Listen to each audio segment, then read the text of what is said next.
Chapter 645. Gu-Ennis Reincarnation. Such a bizarre force sweeping across the vast great thousand world. The celestial court should notice it, right? Gu-En thought silently, although he didn't know exactly where the celestial court was. As he came into contact with more immortal gods, he always felt that immortal gods were omnipresent, and the power of the celestial court was even more domineering, disregarding the wishes of all beings. As for the mysterious, strange force, Gu-En didn't pay much attention to it. Even if it spread to the celestial spirit great world, it was just another phase of cultivation for all beings, as long as it didn't endanger him. After a long while, when the food had all gone cold, Jiang Qiong's attention finally shifted away from the array scroll. She looked at Gu-En and exclaimed, "Is this really an array that humans can create? It's too vast and intricate, and from the described effects, it seems as terrifying as the rules of heaven and earth." She felt if this array were to be leaked, it would certainly cause a bloodbath, and if someone else had given it to her, she would not dare accept it. "It would take many years to master. You should study it on your own first," Gu-En said softly with a chuckle. What he provided was not just the array itself. The Taoist techniques contained within were enough for Jiang Qiong to comprehend for 1,000,000 years. Jiang Qiong nodded. She stored the scroll in her storage ring. Looking at Gu-En with eyes full of amazement and deep affection, she sighed.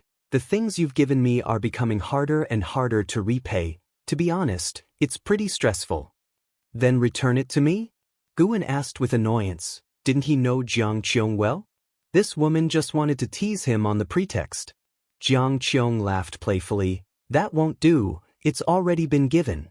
Then she changed the subject and began to talk about the happenings within the Gathering Flower sect. As the person of the highest seniority within the sect, she naturally spoke from the perspective of an elder, leaving Gu-En feeling like they were chatting about family matters. Gu-En didn't find it boring. On the contrary, he was very interested, occasionally asking questions. Half an hour later. "By the way, do you still remember Lu Lingjun? She stayed in your third Medicine Valley once. She's an ascender. The Ascension sect she established is doing quite well, having already gained a foothold." When Jiang Qiong brought up Lu Lingjun, her tone became cheerful. At the same time, she was observing Gu-En's expression. She remembered, an Xen had mentioned a long time ago that Lu Lingjun wanted to take Gu-En as her Dao companion. Ever since Gu-En's true identity was revealed, Lu Lingjun seemed to have lost contact with Gu-En, not because he didn't want to see her, but because she didn't dare to see him. Over the years, Jiang Qiong had also dealt with Lu Lingjun, and she felt that there was an inherent pride in her. It seemed this woman couldn't accept that Gu-En was such a strong being. However, Jiang Qiong suspected that the fact that Lu Lingjun was still alive today, and the Ascension sect had developed so well, was due to Gu-En's covert assistance. After she finished talking about Lu Lingjun's situation, she still couldn't see any sign from Gu-En's face. Gu-En seemed completely indifferent to Lu Lingjun. Gu-En showed a smile and said, "Indeed, talking to you is quite interesting. These things I couldn't see within the beginningless." Seeing that he was uninterested in Lu Lingjun, Jiang Qiong couldn't help but ask, "Do you always cultivate? Don't you get bored?" She could never understand why Gu-En had left the Supreme Sect. If he disliked the Supreme Sect, he could switch to another sect or city to stay. Why hide in a deserted mountain? She could only think that it was for the sake of cultivation. "My life is far more interesting than you think," Gu-En said proudly. Jiang Qiong raised her eyebrows, skeptical. Gu-En laughed and said, "For me, the past 130,000 years have been much slower than the time you have experienced. Take the past 100 years for example. I served as a guard for an emperor in the human world for 60 years, aiding 4 emperors. He was telling the truth. In the recent 10,000 years, he liked to experience various identities in the mortal world. Except for when gathering medicinal herbs, he always used his original body to experience them, and in each identity, he never used his mana. He too would get injured and grow old. Isn't this another form of reincarnation?" Jiang Qiong never expected Gu-En would do such a thing. She found it both absurd and somewhat interesting to think that a powerful being who could overturn the entire great world was scrambling for power and profit with mortals in the mortal world. Maybe she should try it too? After all, She no longer had to personally oversee the gathering flower sect. What followed was Guan speaking, with Jiang Qiong listening. The more stories she heard, the more she felt that what Guan was doing was not out of boredom, but a form of cultivation. The sun was shining brightly, the sky clear and cloudless. Above the mountains, numerous cultivators were flying on their swords, as fast as the wind. Their gathering created a tremendous force that shook the mountains and forests violently. In the midst of the crowd, two young men flew side by side on their swords. One of them, a youth in black, turned to his companion and excitedly asked, "Long Lin, what kind of demon do you think we'll encounter this time?" The youth known as Long Lin was dressed in a tight blue garment, looking even more handsome and extraordinary in demeanor than the youth in black. Long Lin looked ahead, a smile on his face as he said, "I heard it's a great demon that has lived for 10,000 years. Otherwise, the sect wouldn't send out so many disciples. A great demon that has lived for 10,000 years? How terrifying could that be?" The youth in black suddenly grew worried. Long Lin glanced at him and chuckled, "Yang Nian, if you're scared, it's not too late to go back now." Upon hearing this, the youth named Yang Nian's eyes widened immediately, and he said, "How could I possibly be scared? I'm just worried about the other disciples. If our Changyang sect loses this battle, the consequences are unimaginable." Long Lin gazed forward, smiling without saying a word. It wasn't just them. The other disciples of Changyang sect around them were also discussing the upcoming battle. The Changyang sect had been established for thousands of years and was considered a hegemon on the continent, but they had never contended with a 10,000-year-old demon before. "By the way, Long Lin, I heard from an elder brother that your clan has found you. Is that true?" Yang Nian asked curiously. He and Long Lin had both been orphans since they were young, raised by an old man in the mountains. By a stroke of fortune, they joined the Changyang sect, and Long Lin was found to have an excellent spirit root. Yang Nian owed his present status to Long Lin's support. He never expected that Long Lin wasn't an orphan and that his clan was looking for him. He felt envious but also happy for Long Lin. "Yeah, they told me that my parents didn't abandon me, but rather they perished while on a mission and had to leave me somewhere. The jade pendant my parents left me is actually a high-tier spiritual artifact, and that's also how my clan found me. They want me to return, and I am still considering it," Long Lin replied calmly. Yang Nian continued to probe, "Is your family powerful? How does it compare with Changyang sect?" "They should be powerful. They have already persuaded the higher-ups of the sect, and it seems the higher-ups have gained significant benefits and are strongly urging me to return," Long Lin said. Yang Nian felt even more envious at the response. Why didn't he have such a background? Before their cultivation, it was he who protected Long Lin, but ever since they began to cultivate, the roles reversed, and now it was Long Lin taking care of him. Yang Nian was grateful to Long Lin but also couldn't help feeling a surging envy in his heart. He felt that the heavens favored Long Lin, always letting him encounter good luck, whereas he was left without support. Even with Long Lin's help, trouble always seemed to find him. Sar the Oval Fire. At website on Google to access chapters of novels early and in the highest quality. If that's the case, what's there to consider? Yang Nian tried to restrain his jealousy and forced a smile as he asked. "Let's better think about how we're going to fight next," Long Lin said, dodging the question. He hesitated because the Long family does not accept outsiders. Over the years, he could sense the changes in Yang Nian's attitude and didn't want to provoke him with this matter. But still, just thinking about the words of that family member, a look of longing couldn't help but appear in Long Lin's eyes. It is said that there are immortals in the Long family, beings who exist beyond the Mahayana realm, transcendental in existence. If you find any errors, ads pop up, ads redirect, broken links, non-standard content, etc., please let us know reports so we can fix it as soon as possible. Chapter 646. Old acquaintances meet, the mountains overlapped, and the land seemed like dragon ridges pressed together. On one such ridge, Guan stood in front of a cliff, while an Exan was meditating and cultivating nearby. Has it already begun? Guan looked into the distance, thinking this way. It had been 7,000 years since he had given the array scroll to Jiang Qiong. 7,000 years had passed, and that mysterious and eerie force had finally seeped into the Great Thousand World. Its method of infiltration was not through a world gate but directly into the Tao rules of the Great Thousand World.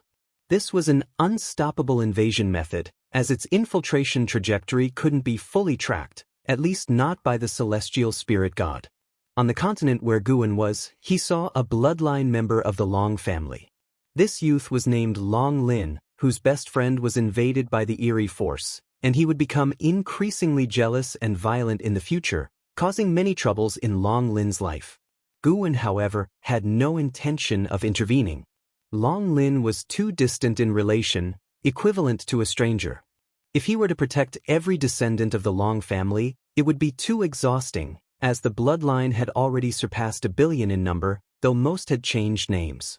Although the youth named Yang Yen might take a wrong path, he wouldn't pose a threat to Long Lin's life. Even without the invasion of the eerie force, it was not uncommon in the human world for brothers and best friends to destroy each other out of jealousy. Master, another calamity befalls the human world? And Xin's voice rang out, and Guan turned his head, seeing her opening her eyes with tightly furrowed brows. Guan inquired, "What did you see?" "Se the novel fire. Net website on Google to access chapters of novels early and in the highest quality. My immortal emperor's eye senses a disturbingly evil force, and my future self also informed me that the human world would face unprecedented tribulations soon, and this disaster will also cover other Great Thousand Worlds." An Xian spoke worriedly. Although her future self was manifested through karmic evolution and might not prove true, it still hinted at major trends in the future. Guan nodded slightly, quite satisfied with Nzin's cultivation results. And Nzin's immortal emperor's eye not only could devour power to transform it into her own but also borrow strength from her past and future selves. This was somewhat similar to the celestial dragon reincarnation dharma aspect. However, the future self she summoned was formed from karma. Once the future self appeared, its associated future would vanish, making the karmic ties here complex, but through summoning her future self, she could gain predictions on the future trends of the cosmos. In addition, the immortal emperor's eye inherently possessed a powerful suppressive force. At the scene, when she sparred with Tian Hao, she pulled Tian Hao into an illusion realm, forcefully crushing his Tao heart. In the immortal emperor's eye's illusion realm, Tian Hao's senses were misled, perceiving everything encountered inside as real occurrences. The immortal emperor's eye contained immense power, which would aid an Xian to grow stronger. Even if an Xian did not become a Taoist emperor, with the immortal emperor's eye, she could still contend with a Taoist emperor. Indeed, the forthcoming calamities will indeed arrive at the various Great Thousand Worlds. However, the scope of this disaster is boundless and will surely attract stronger beings for suppression, so you needn't worry too much, Guan responded. Thinking about the Taoist emperor, his thoughts couldn't help but drift to the path of the great Tao. More of his old friends began to pursue the Taoist emperor. Ji Xiaoyu, Zhang Buku, Tian Hao. The path of the great Tao was far broader than the Great Thousand World, with countless cultivators striving within. Meeting these few would not be easy. However, Ji Xiaoyu did meet Xiaolan, all thanks to Yuan Songzi's efforts. Yuan Songzi aimed to unite the strengths of the celestial spirit great world, lending mutual assistance. Guan watched over Ji Xiaoyu and Xiaolan while guiding an Xian in comprehending the Tao better. Whether Nzin's attention was diverted or not was unclear, but she soon became absorbed in enlightenment, forgetting the outside world. In the dim cosmic void, an desolate meteor quietly hovered, with a monastery perched upon its surface. In a hall, cultivators of the Tao court were meditating before a gigantic Buddha statue. Xiaolan gazed at the statue, lost in thought. This Buddha is from Ling Mountain. The owner of this monastery was once a devotee of Ling Mountain. In the heart of a Buddhist cultivator, Ling Mountain is the supreme holy land. A voice came, interrupting Xiaolan's thoughts. Xiaolan turned her head, quickly getting up to salute. The meticulously dressed and regal Ji Xiaoyu approached her. Now, Ji Xiaoyu mostly walked in the identity of the reincarnation Tao Emperor. Her cultivation level might not match Yuan Songzi, but Yuan Songzi treated her with respect, addressing her as fellow Taoist, which garnered significant respect from the Tao court's talents for her. Senior, is Ling Mountain truly formidable? Where is it? Xiao Lan asked curiously. Ever since meeting the reincarnation Tao Emperor, the reincarnation Tao Emperor had always clarified her doubts, treating her with much kindness, fostering strong goodwill in her towards the reincarnation Tao Emperor. Ji Xiaoyu turned her gaze back to the great Buddha statue, saying, Ling Mountain is elusive, I've only heard about it, but what can be confirmed is Ling Mountain stands above the great thousand world, and the capabilities of Ling Mountain's various Buddhas are beyond our imagination. Indeed, Ling Mountain is formidable. In the great thousand world where I originated, there once appeared a disciple from Ling Mountain's Buddhist sect, who single-handedly saved countless beings and suppressed the outer heaven evil demon. Even after his departure, many legends about him persisted in the human world. Yuan Songzi walked over, stroking his beard with a smile, his gaze towards the great Buddha statue filled with nostalgia. Xiao Lan was filled with yearning. This monastery, though ownerless, could provide them shelter, and it was built by a mere believer of Ling Mountain. How mighty must the Buddhas of Ling Mountain be? 4 years on the path of the great Tao, Xiao Lan's horizons had vastly widened. Yet, wonders she heard continued to leave her in awe.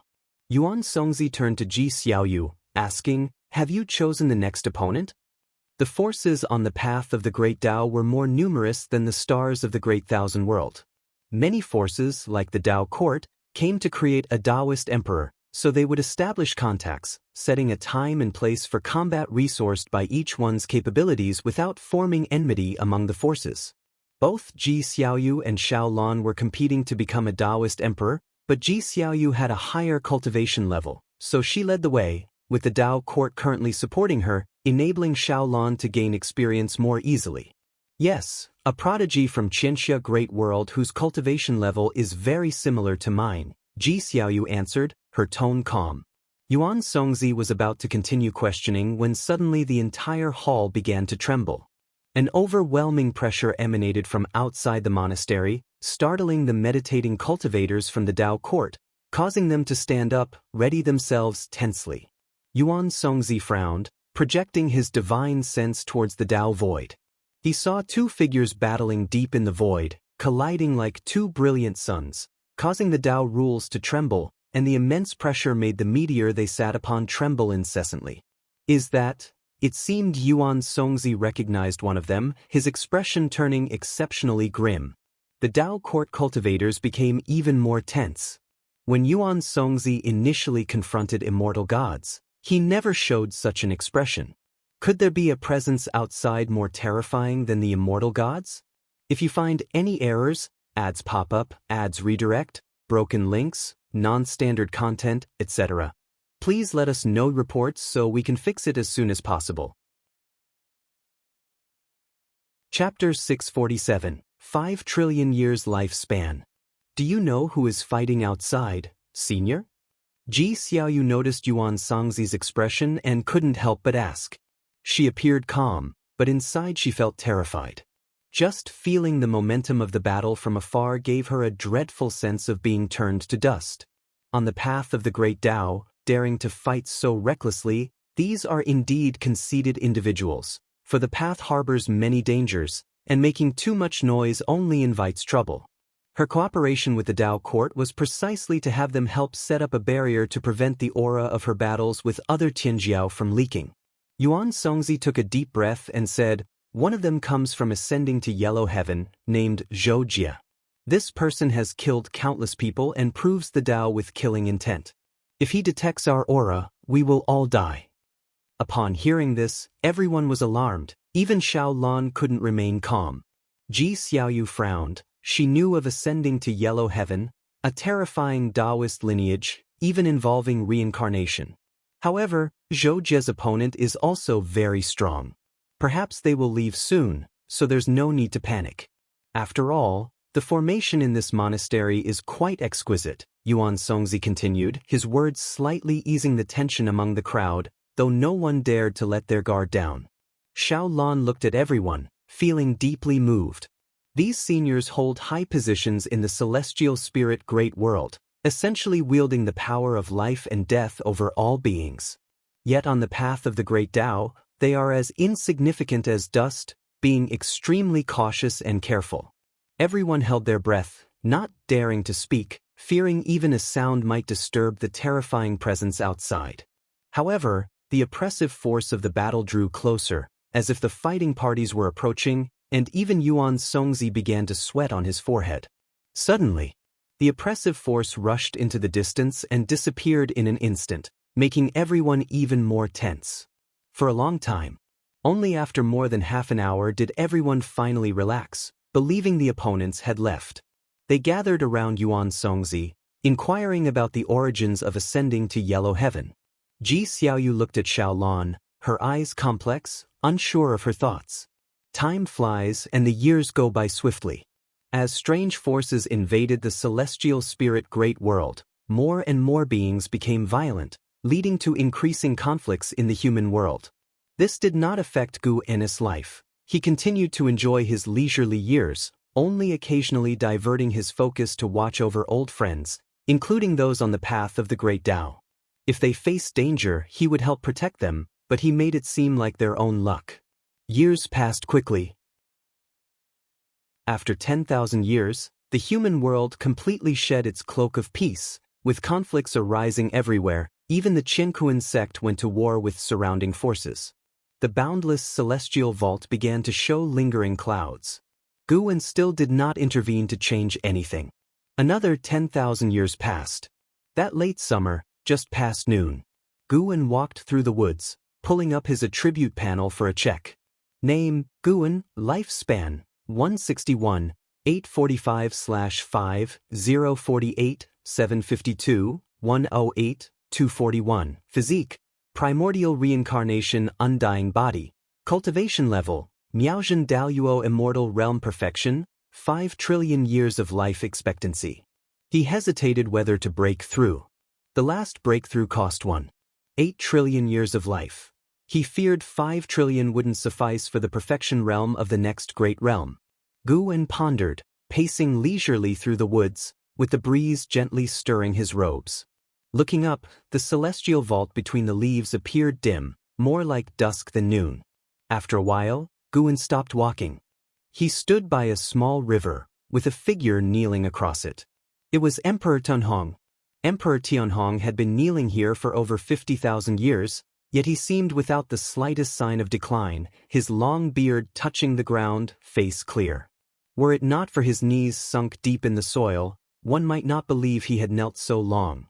Though he engaged in no qi absorption cultivation, his cultivation level broke through to the Tao void profound immortal realm, purely through enlightenment. Notably, his breakthrough involved no crossing the tribulation nor the slightest disturbance. After all these years of kneeling, what is your greatest realization? Gu Annis' voice reached Emperor Tianhong's ear, making him open his eyes suddenly. Upon seeing Guwen, he was lost in a daze. Though he had never met Guwen before, for some reason, seeing Guwen for the first time, he felt the other was the supporting Tao sword venerable. To him, Gu Annis' appearance seemed perfect, and though Gu Annis' aura was not overpowering, it gave a sense of all-embracing magnanimity. Emperor Tianhong once believed his Tao heart was tempered through countless trials, immune to strong emotions, yet he couldn't suppress the surge of excitement from his heart at this moment. Trembling all over, he couldn't articulate his complex emotions. Seeing Emperor Tianhong so overwhelmed, Guwen smiled gently, his smile like a spring breeze blowing into Emperor Tianhong's heart, dissolving his tension and excitement. Emperor Tianhong took a deep breath, trying to calm himself, and cautiously said, "My greatest realization is that the strongest Taoist technique is not found in sects but pervades the world, everywhere in nature. Perhaps Wuxi's name is meant to guide all beings?" Upon finishing, Emperor Tianhong's heart was in his throat, afraid had offended the supporting Tao sword venerable. The longer Head knelt, the more he revered Guwen, sensing it was Guwen guiding him to enlightenment. Guwen chuckled. Perhaps so, everyone has their own understanding. Do you wish to take me as your master? Emperor Tianhong's eyes widened with excitement. Sword venerable, I do. I very much want it. Will you accept me? Guwen raised his right hand, and a sword flew from his palm, swiftly enlarging, its point facing upward, hovering before him. The sword was exquisite, radiating a faint silver glow, with what seemed like stars adorning it. This is the Tao treasure of Wuxia, named the Longevity Sword. You may use it to save this human world. When you become a savior, return the sword, and then decide whether you wish to be my disciple. As Guwen introduced the sword, the Longevity Sword flew to Emperor Tianhong. Emperor Tianhong could feel the vast Tao intent within the sword, yet he wasn't captivated, instead directing his attention to Guwen, urgently saying, I can decide now, willing to be your disciple. Guwen replied meaningfully, when you have the highest fame and power and discern your own destiny pattern, then make your decision. There's no rush. If you are willing by then, I will accept you. Hearing this, Emperor Tianhong calmed down. Now go. Guwen continued, upon which Emperor Tianhong stood up, clutching the Longevity Sword. In an instant, a vast memory surged into his mind, leaving him stunned. Sar the Novel Fire. Net * website on Google to access chapters of novels early and in the highest quality. Seeing this, Guwen crossed the small river, passing by him. Go for the breakthrough after all. With his back to Emperor Tianhong, Guwen thought silently. He followed his thoughts with anticipation. What lies beyond the Miaozhen Daluo immortal realm? If you find any errors, ads pop up, ads redirect, broken links, non-standard content, etc., please let us know reports so we can fix it as soon as possible. Chapter 648. Endless Tao Mountain. After parting with Emperor Tianhong, Guwen took a trip to the Tai-Tsang continent, picking medicinal herbs at the mountain god temple, then went alone into the uninhabited mountains and forests, far away from the mundane world. He sat under a tree and activated the lifespan breakthrough. You have activated the lifespan breakthrough function. Based on your current realm, the following breakthrough locations have been selected for you. 1. Path of the Great Tao. War Spirit Holy Mansion. 3. Taiwei Earth Core. 4. Ling Mountain. River of Destiny. 6. Endless Tao Mountain. Sarch * The Novel Fire. Net * website on Google to access chapters of novels early and in the highest quality. 7. Primordial Emperor Domain. 8. Profound Abyss Divine Pool. 9. Supreme Origin Forest. Looking at the options in front of him, Guwen frowned slightly. He didn't see the desperate celestial tomb. He was still planning to find a way to rescue the sins within the desperate celestial tomb after breaking through. In his view, when he breaks through again, he should have the strength to see through the desperate celestial tomb. Don't mention Miaozhen Daluo Immortal. Even ordinary heaven-opening Daluo immortals are rarely seen. Breaking through to a higher realm, even if he's not the strongest, he should be among the stronger existences within the Great Tao. After saving the sins, he could further investigate Fairy Yao Xian's causality through them, thereby resolving the obsessions left by the Emperor of Eternal Life. These matters, to Guwen, didn't feel troublesome, but rather filled him with anticipation. In becoming stronger through cultivation, one must have opportunities to demonstrate. Could it be because the desperate celestial tomb cannot withstand my breakthrough, and these places can, that the celestial tomb did not appear? Guwen suddenly had a speculation. If so, could it be inferred that these 9 places possess power beyond the Miaozhen Daluo Immortal? Even if they don't, these places can still nurture stronger Daluo Immortals, something beyond the capability of the celestial spirit Great World. Don't mention Daluo Immortals. The celestial spirit Great World can't even nurture golden immortals. Guwen silently pondered, and after some thought, he chose Endless Tao Mountain. The name alone sounded profound and elusive, and it provided better concealment. To be teleported to Endless Tao Mountain will consume 10 billion years of lifespan. Do you wish to continue? Continue. An unfamiliar sensation surged forth, causing him to instinctively close his eyes, and his senses followed suit, losing function. After a while, he felt his feet touch the ground, and he immediately opened his eyes, almost instantly activating the lifespan barrier. After setting up the lifespan barrier, he had time to observe the environment. As far as the eye could see, the celestial vault was dim as the void of the universe, with towering mountains standing on the earth, rising and falling, their ends unseen, and the number of peaks uncountable. Even at his Miaojian Daoyuo immortal realm perfection state, Guan could not see the boundaries of this world. Is this another place in an infinitely expanding universe and earth? He observed that every mountain around him contained an immense Tao intent, as if nurturing a great Tao. The oppressive atmosphere of the world made the endless Tao mountain appear like majestic deities in the darkness, exuding a sense of vastness and magnitude. The mountain under Guan's feet was extraordinarily huge. Even standing on the summit felt like standing on a vast continent. Its height exceeded the distance from the 9 spirit continents' ground to outer heaven.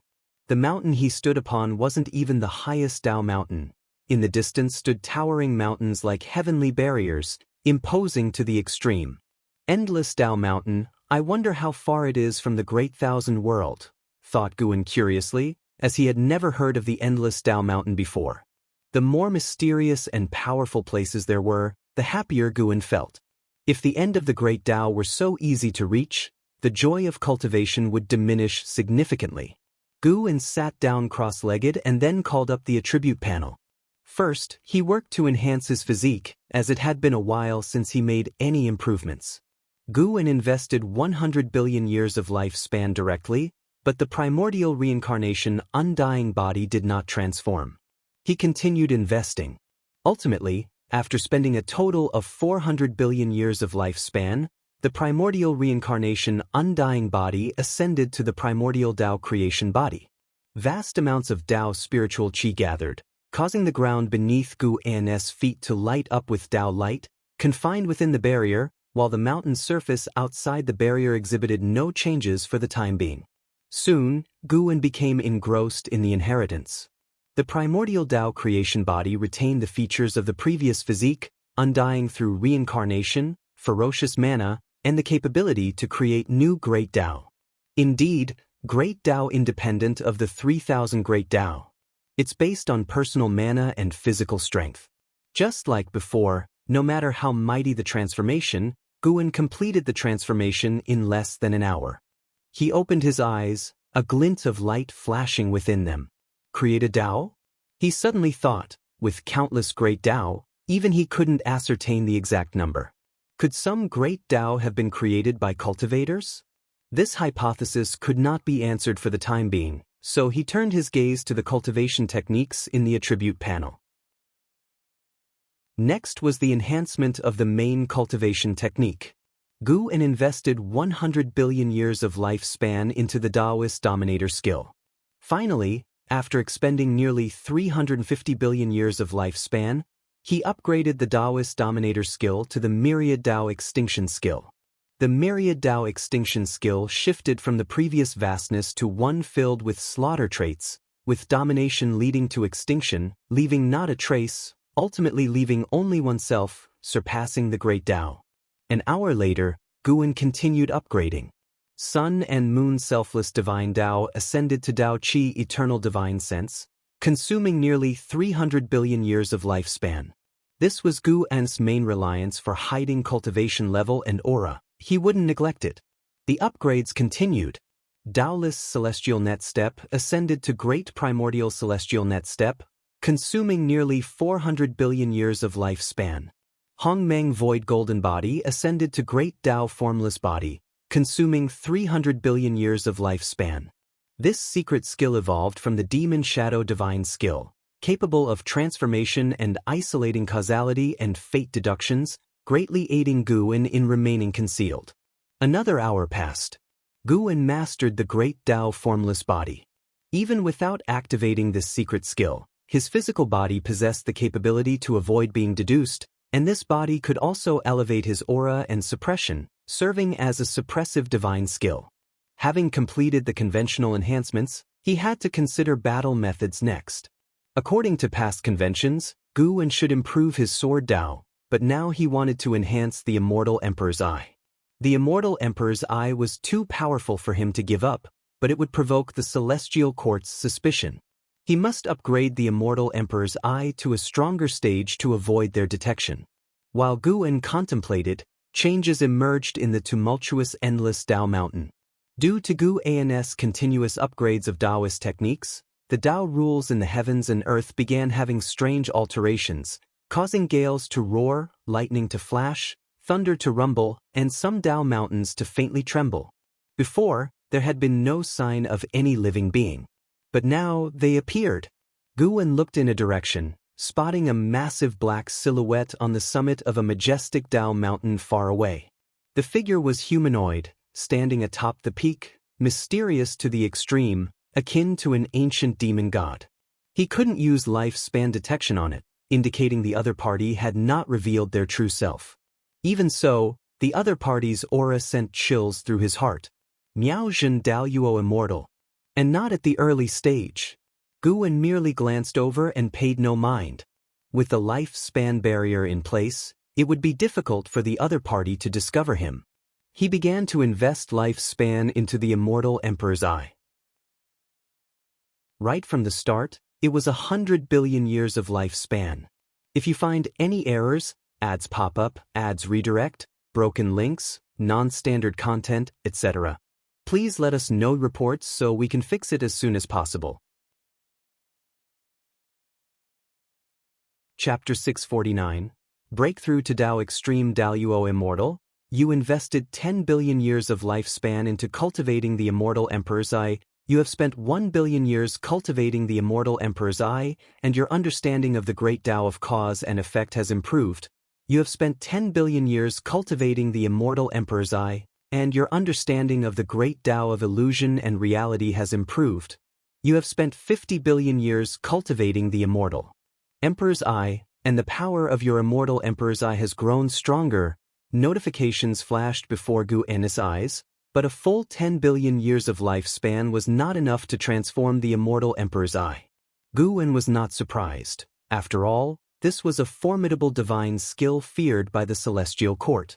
He continued to invest lifespan, still in increments of 10 billion years. Failure. Another 10 billion years. Guan had over 400 billion years of lifespan remaining, so 10 billion years was nothing to him. Continuous failures, continuous investment.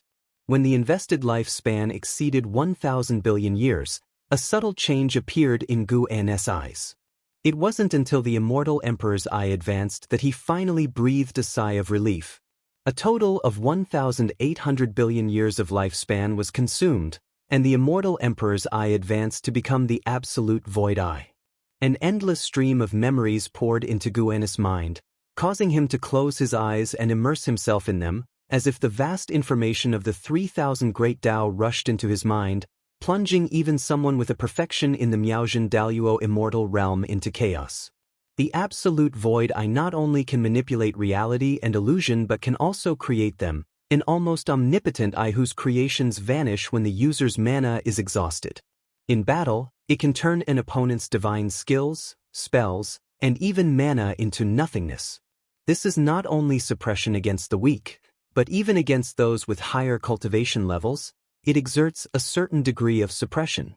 The great Tao phenomena caused by the absolute void eye far exceed those from before, with the endless Tao mountains still ravaged by fierce winds, and silhouettes appearing consecutively on the distant Tao mountain. Even a figure shrouded in gray mist appeared atop a nearby Tao mountain, not revealing their true form. This gray mist figure looked up at the dark celestial vault, seemingly searching for the source of the phenomenon, unaware that the source was right beside him on the neighboring Tao mountain. The two Tao mountains were connected, but the distance between their peaks spanned tens of millions of miles, a distance insurmountable in a lifetime for mortals, but merely a step away for the gray mist figure. Time passed quickly. An hour later, Guan opened his eyes, his purple pupils transformed into gold and red, enhancing his oppressive presence. His absolute void eye focused first on the gray mist figure atop the distant mountain peak.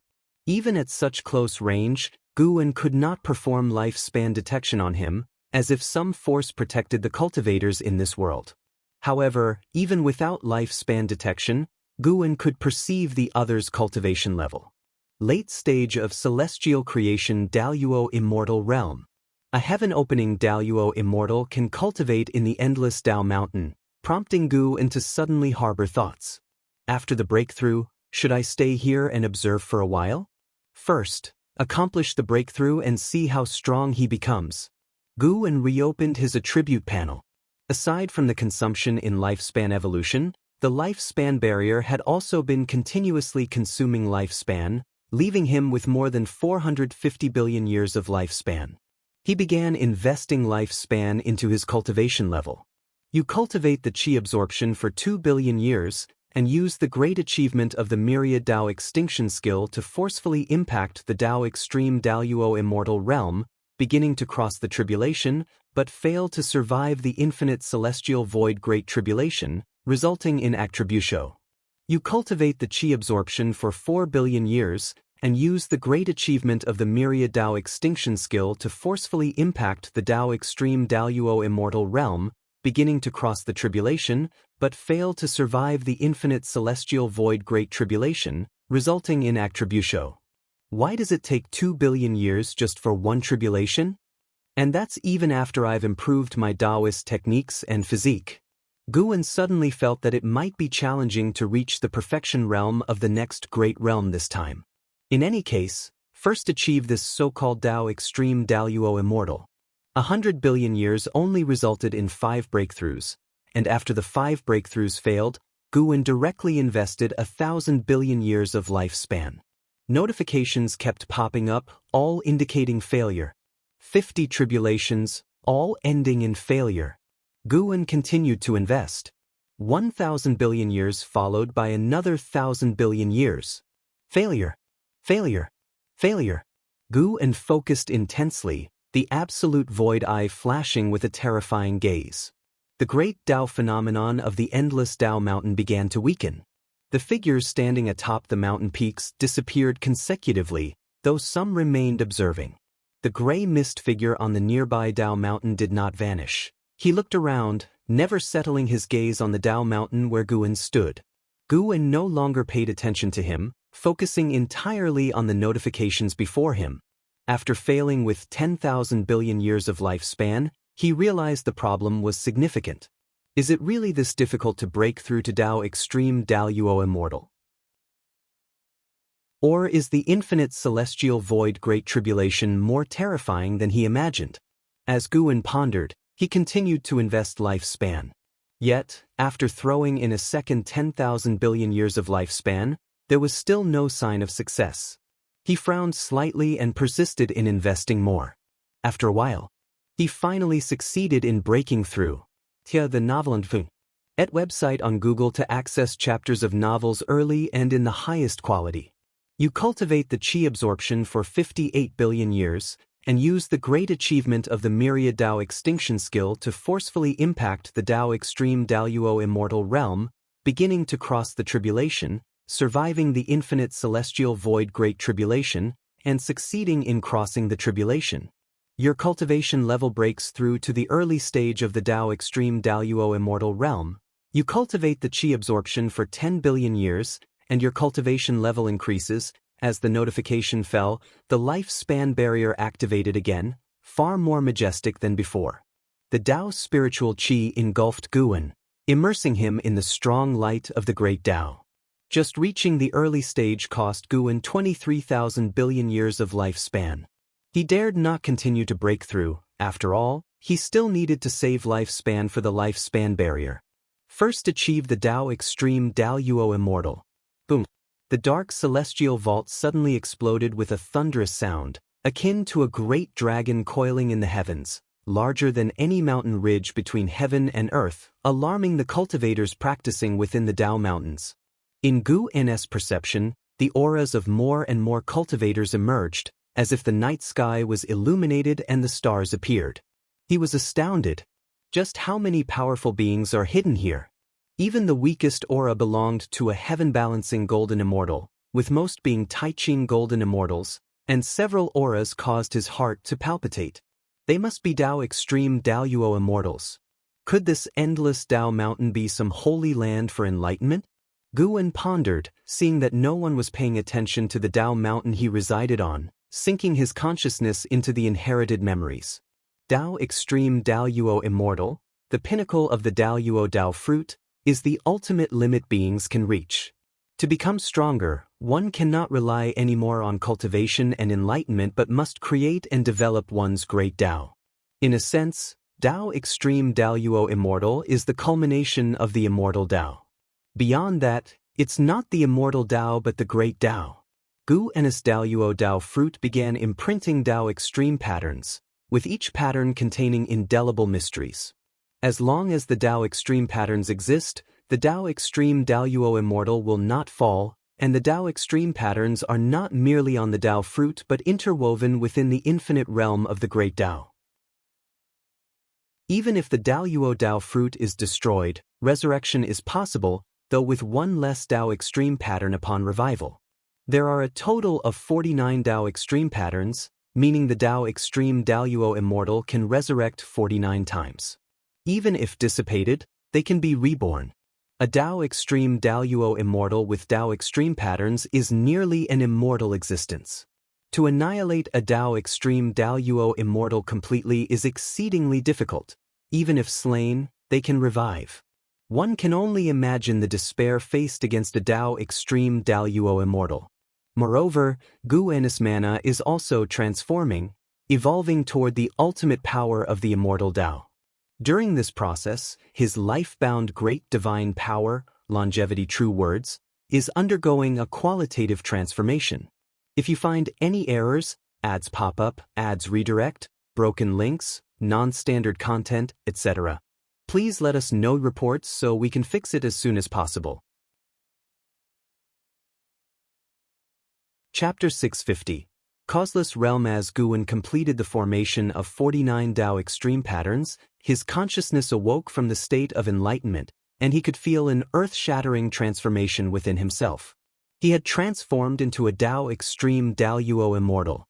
Within, the barrier was filled with the intense light of the great Tao, and outside, the dark celestial vault gleamed with purple-red iridescence, both bewitching and terrifying.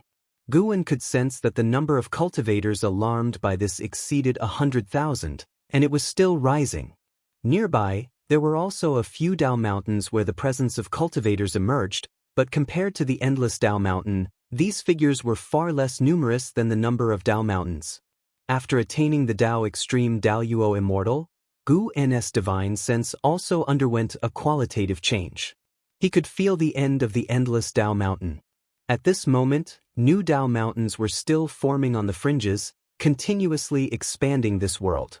The distant end he could see was beyond the reach of even Miaojin Tao Yuo Immortal, and with the ongoing birth of Tao mountains, the name Endless Tao Mountain was truly deserving. Before his breakthrough, the speculation was correct. There indeed existed several Tao Extreme Tao Yuo Immortals in the Endless Tao Mountain. Their Tao Mountain stood as the tallest among them, while the Tao Mountain beneath Gu En's feet was like a small hill before Mt Tai in comparison, and the Tao intent contained in those massive Tao mountains was majestic. Even the most mediocre mortal spirit could ascend to immortality while residing on such Tao mountains. Furthermore, Guan also felt various heavenly court destinies here, similar to the destinies of the celestial spirit god and the 72 immortals of the Golden Cave, even possessing the destiny of a Tao Extreme Tao Yuo Immortal. Guan had a sense of engaging with a high-level map, becoming even more interested in the endless Tao mountain. The breakthrough was not yet over. His cultivation level continued to rise, and the anomaly brought to the endless Tao mountain began to wane. The elusive Tao rules writhed like a startled swarm of dragons, and the terrifying might of the Tao caused the supposedly unshakable Tao mountains to tremble. Guan summoned his attribute panel to examine. During the breakthrough process, the lifespan barrier consumed 3 trillion years of lifespan, which was not a small number. Guan continued to invest his lifespan into his cultivation level. Any breakthrough was worth it. Soon, he once again seized the opportunity for a breakthrough. Consuming 800 million years of lifespan, he advanced to the mid-stage of the Tao Extreme Tao Yuo Immortal realm. The Tao rules in the world once again raged violently, intertwining heavenly thunders that could destroy the great thousand world, shifting colors, magnificent and mysterious. This beauty cannot mask their dangerous aura. From the early to mid-stage of a Tao extreme Daoyuo immortal, Guwen didn't need to immerse himself in inheritance. He began to observe the endless Tao mountain. Attaining Tao extreme Daoyuo immortal, his ability of deduction also rapidly strengthened. He no longer needed to cast spells or use divine skills or the power of the great Tao. He only needed to think to reach the answer. His gaze swept across, and answers continuously emerged in his mind. The endless Tao mountain, a holy land of cultivation above all heavens. Almost every cultivator who comes here has a significant background. The reason why those figures were shrouded in mysterious black and gray auras was not of their own doing, but because of the protective power of the rules of the endless Tao mountain. As long as they stepped into this place, they would be enveloped by the power of the rules, preventing deduction. The endless Tao mountain is unowned, and immortal gods, human demons, and demon evils may all come to seek enlightenment. Combat is not allowed here, even immortal gods must abide by the rules. Guwen also found a place from where he could leave the endless Tao mountain. Different places lead to different cosmic planes, some emanating an aura making him wary to explore. He even suspected that a certain place might connect to the celestial court. Whatever he wanted to understand, he could get an answer, unless it involved a power higher than his own. This was no longer mere deduction but a higher-tier power. A power that could only be unlocked by reaching Tao Extreme Daoyuo Immortal. Tao Extreme Daoyuo Immortal, nearly immortal, omniscient, and omnipotent, truly the pinnacle of the immortal Tao. While enjoying the improvement of his cultivation level, Guwen's gaze swept over, gaining a deeper and deeper understanding of the endless Tao mountain. He decided to return and have a look sometime later. Although he could not yet determine how far the endless Tao mountain was from the celestial spirit great world, he could leave a mark and trace this realm from the celestial spirit great world. Time flowed swiftly. Those existing at the summit of the endless Tao mountain merely observed silently, with no one choosing to flee this world. Thus the endless Tao mountain did not descend into chaos, and no one arrived at the Tao mountain where Guwen resided. Ultimately, by the time Guwen reached the mid-stage of the Tao Extreme Daoyuo Immortal Realm, no one invaded the Tao mountain where he was located. He looked at his attribute panel. 900 billion years of lifespan remained. He could not break through again. Guwen took a deep breath, stood up, and chose to teleport back. Immediately after, he disappeared from where he stood. The anomaly of the endless Tao mountain had not yet completely dissipated, but the heavenly thunders in the sky gradually thinned, and the sound also diminished. At dusk, Taoist field of the beginningless. Guwen leisurely continued along the mountain path. After half a day's search, his divine sense had locked onto the endless Tao mountain. When returning to the endless Tao mountain in the future, there is no need to use lifespan for breakthroughs again. Actually, while coming back, he could rely on himself to return. However, considering the presence of Tao Extreme Daoyuo Immortals and Heavenly Court Immortals at the endless Tao mountain, he decided to proceed with caution. Using 10 billion years of lifespan to ensure safety. No matter how high the realm is, caution is needed, especially when facing beings of the same realm. Guwen was in a pleasant mood. After reaching the Tao Extreme Daoyuo Immortal, he could see further, and the future heaven's calamities were all within his sight, posing no threat to him. He arrived at the courtyard, and his gaze turned towards Shenzhen in front of the artifact refining cauldron. He peered into the causal connection to Fairy Yaoxian within Shenzhen, seeing a line connecting to the outer heaven. He looked up, following that line across countless worlds and universes, and he saw an absolutely black void. Fairy Yaoxian's soul was hidden in that void. Moreover, there were other souls there, countless in number, all of whom were exiled by the path of cause and effect. There were existences of all realms, even Daoyuo immortals, all immobilized and in slumber. Causeless realm. Guwen's mind received the name of that void, and his brows furrowed. He could feel the threat of the causeless realm, which harbored extremely terrifying power. Despite being a place of exile by the path of cause and effect, It seemed there existed a will in this realm capable of free action, more frightening than the Dao extreme Daoyuo immortals of the endless Dao mountain. It seems rescuing Fairy Yao Xian is not yet possible. Guwen silently withdrew his gaze, not in a hurry. Judging by Fairy Yao Xian's current state, she wasn't suffering. Her consciousness had already fallen asleep, losing the concept of time. As long as he saved her before her soul dissipated, it wouldn't matter how much time passed in between, making no difference to her. Shenzhen seemed to sense Gu Ennis' gaze, turning her head to look. Sir, the Oval Fire. Net website on Google to access chapters of novels early and in the highest quality. Upon seeing Guwen, her expression changed slightly, and she appeared a bit dazed. Although Gu Ennis' appearance, temperament, and aura hadn't changed in the slightest, her intuition told her he had grown stronger again. If you find any errors, ads pop up, ads redirect, broken links, non-standard content, etc., please let us know reports so we can fix it as soon as possible. Chapter 651 White-Haired Ancestor, what are you looking at? Guwen asked Shenzhen with a smile. He could hear the speculations in Shenzhen's heart, but he didn't reveal them. Even in front of Shenzhen, Guwen wouldn't disclose his true strength. Shenzhen snapped back to reality and asked, "The Tianhong Emperor has left. Do you really think relying on him can save the world?" These years, the human world has become increasingly chaotic, and she can also sense a mysterious force manipulating the lives of all beings in the shadows. Such a power must involve outer heaven. This is not the cause and effect that the Tianhong Emperor of Dao Void Profound Immortal Realm can conclude, even if he holds a Dao treasure.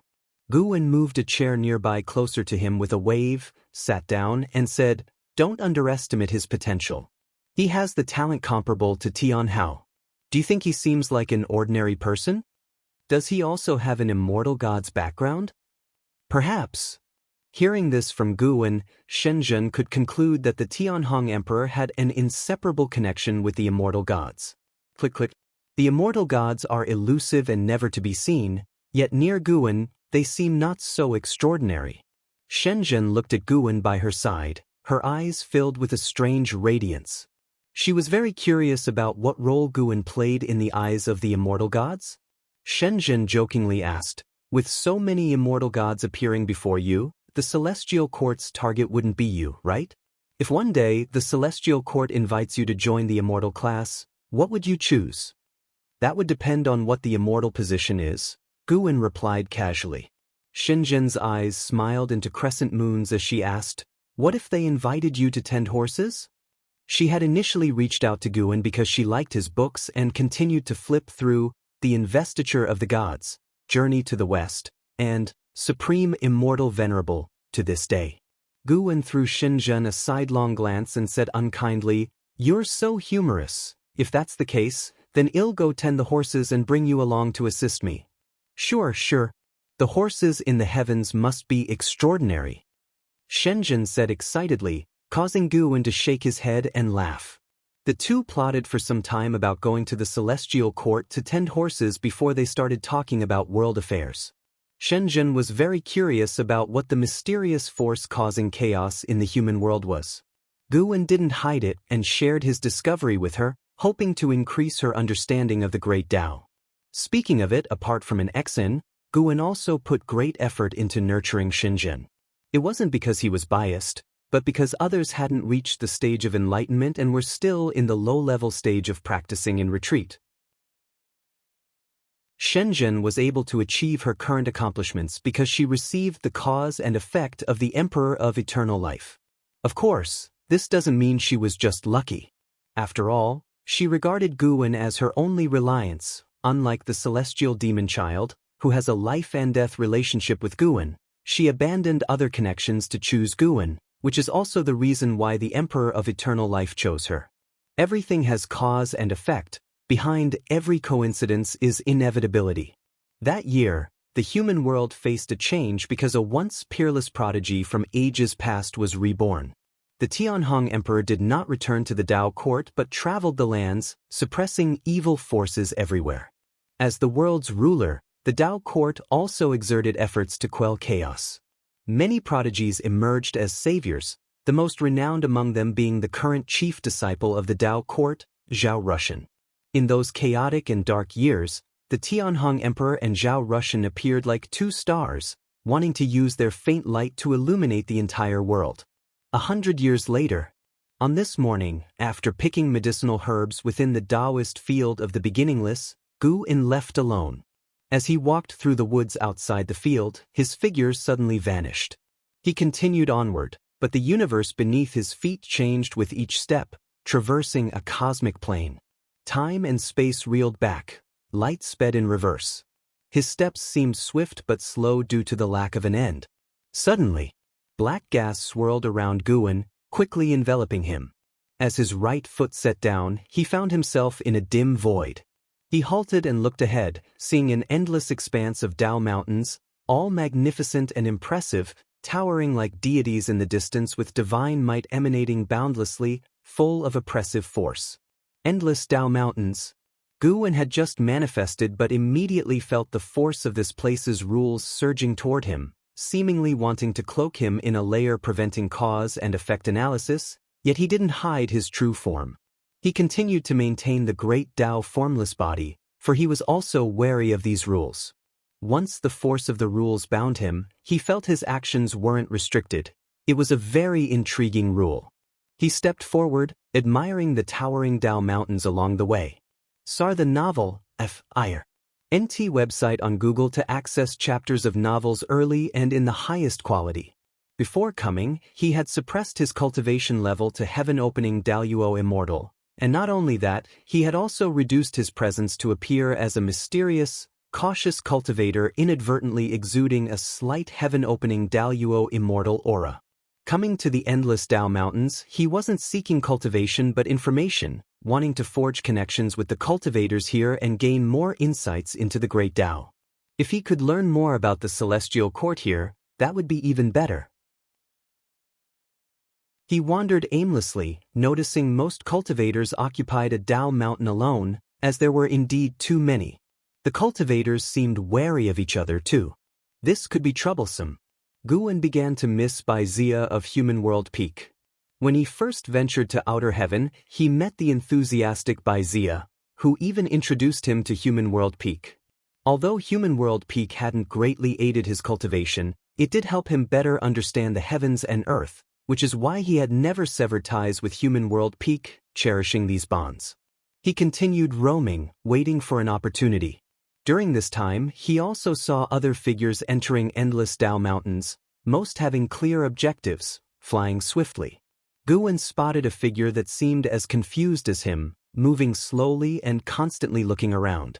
He hesitated for a moment, then cautiously flew over as if he was being careful. The other was also a heaven-opening Daluo Immortal. Perhaps having some degree of confidence, they dared to wander like this. Gu En previously saw a Taiching Golden Immortal enter and immediately hide within a Tao mountain. This heaven-opening Daluo Immortal had a slightly slender figure, resembling a Taoist, holding a horsetail whisk resembling a sword. Seeing Gu En approaching, he stopped and turned to look at him. "Fellow Taoist, may I ask if this is the endless Tao mountains?" Gu En asked, changing his voice. This is indeed the endless Tao mountains. Is it your first time here?" The other replied, their tone slightly cold. "Yes, I've heard the endless Tao mountains contain endless true meanings of the great Tao.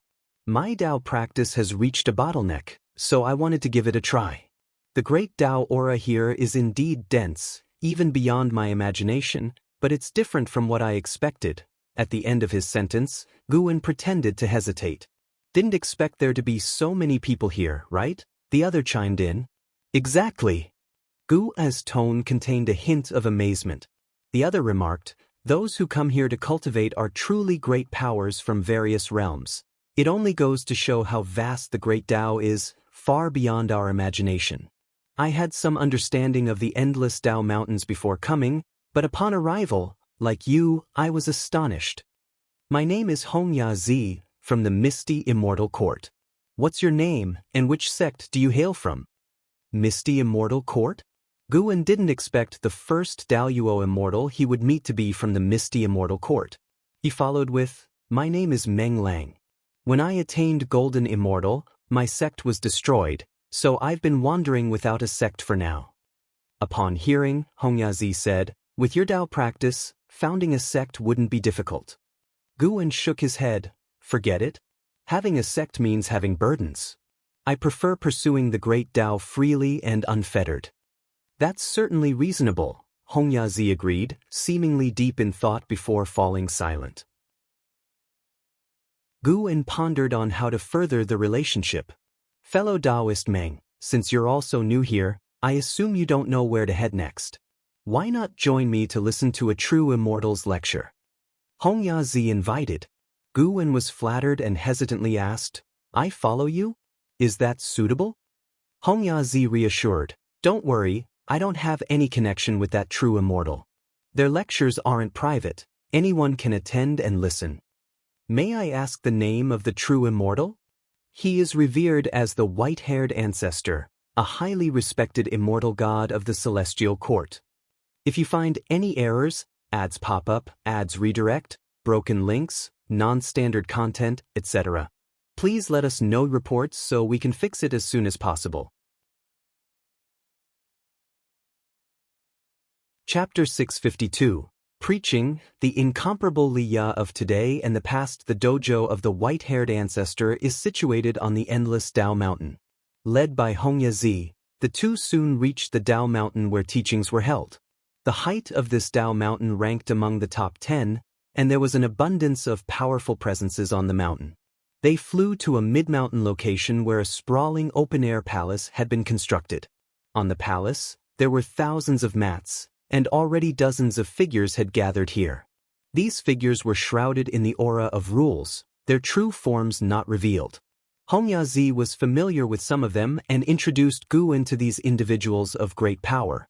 The atmosphere was quite congenial, and the conversation was enjoyable. Among those who came to listen to the teachings were also Taiching Golden Immortals, who dared not intrude on the conversations of the Daluo Immortals and stayed at a distance. As Guwen conversed with other Daluo Immortals, he was also reflecting in his heart. Indeed, no matter where you go, there will always be hierarchy. In any great thousand world, a Taiching Golden Immortal would be an unimaginable powerhouse, yet here, they were all very constrained, lacking the demeanor of a supreme being. He only sighed briefly, not giving it much thought. Those he conversed with were heaven-opening Daluo Immortals, while afar, there was a Miaozhen Daluo Immortal whom no one dared disturb. Through other heaven-opening Daluo Immortals, Guwen gained a deeper understanding of the white-haired ancestor, who held a status in the celestial court far above that of an immortal monarch. He also learned that this lecture might last several hundred, or even thousands, of years, with still several months before it began. Guwen was not inclined to listen to the teachings here for thousands of years, as he also needed to gather medicinal herbs.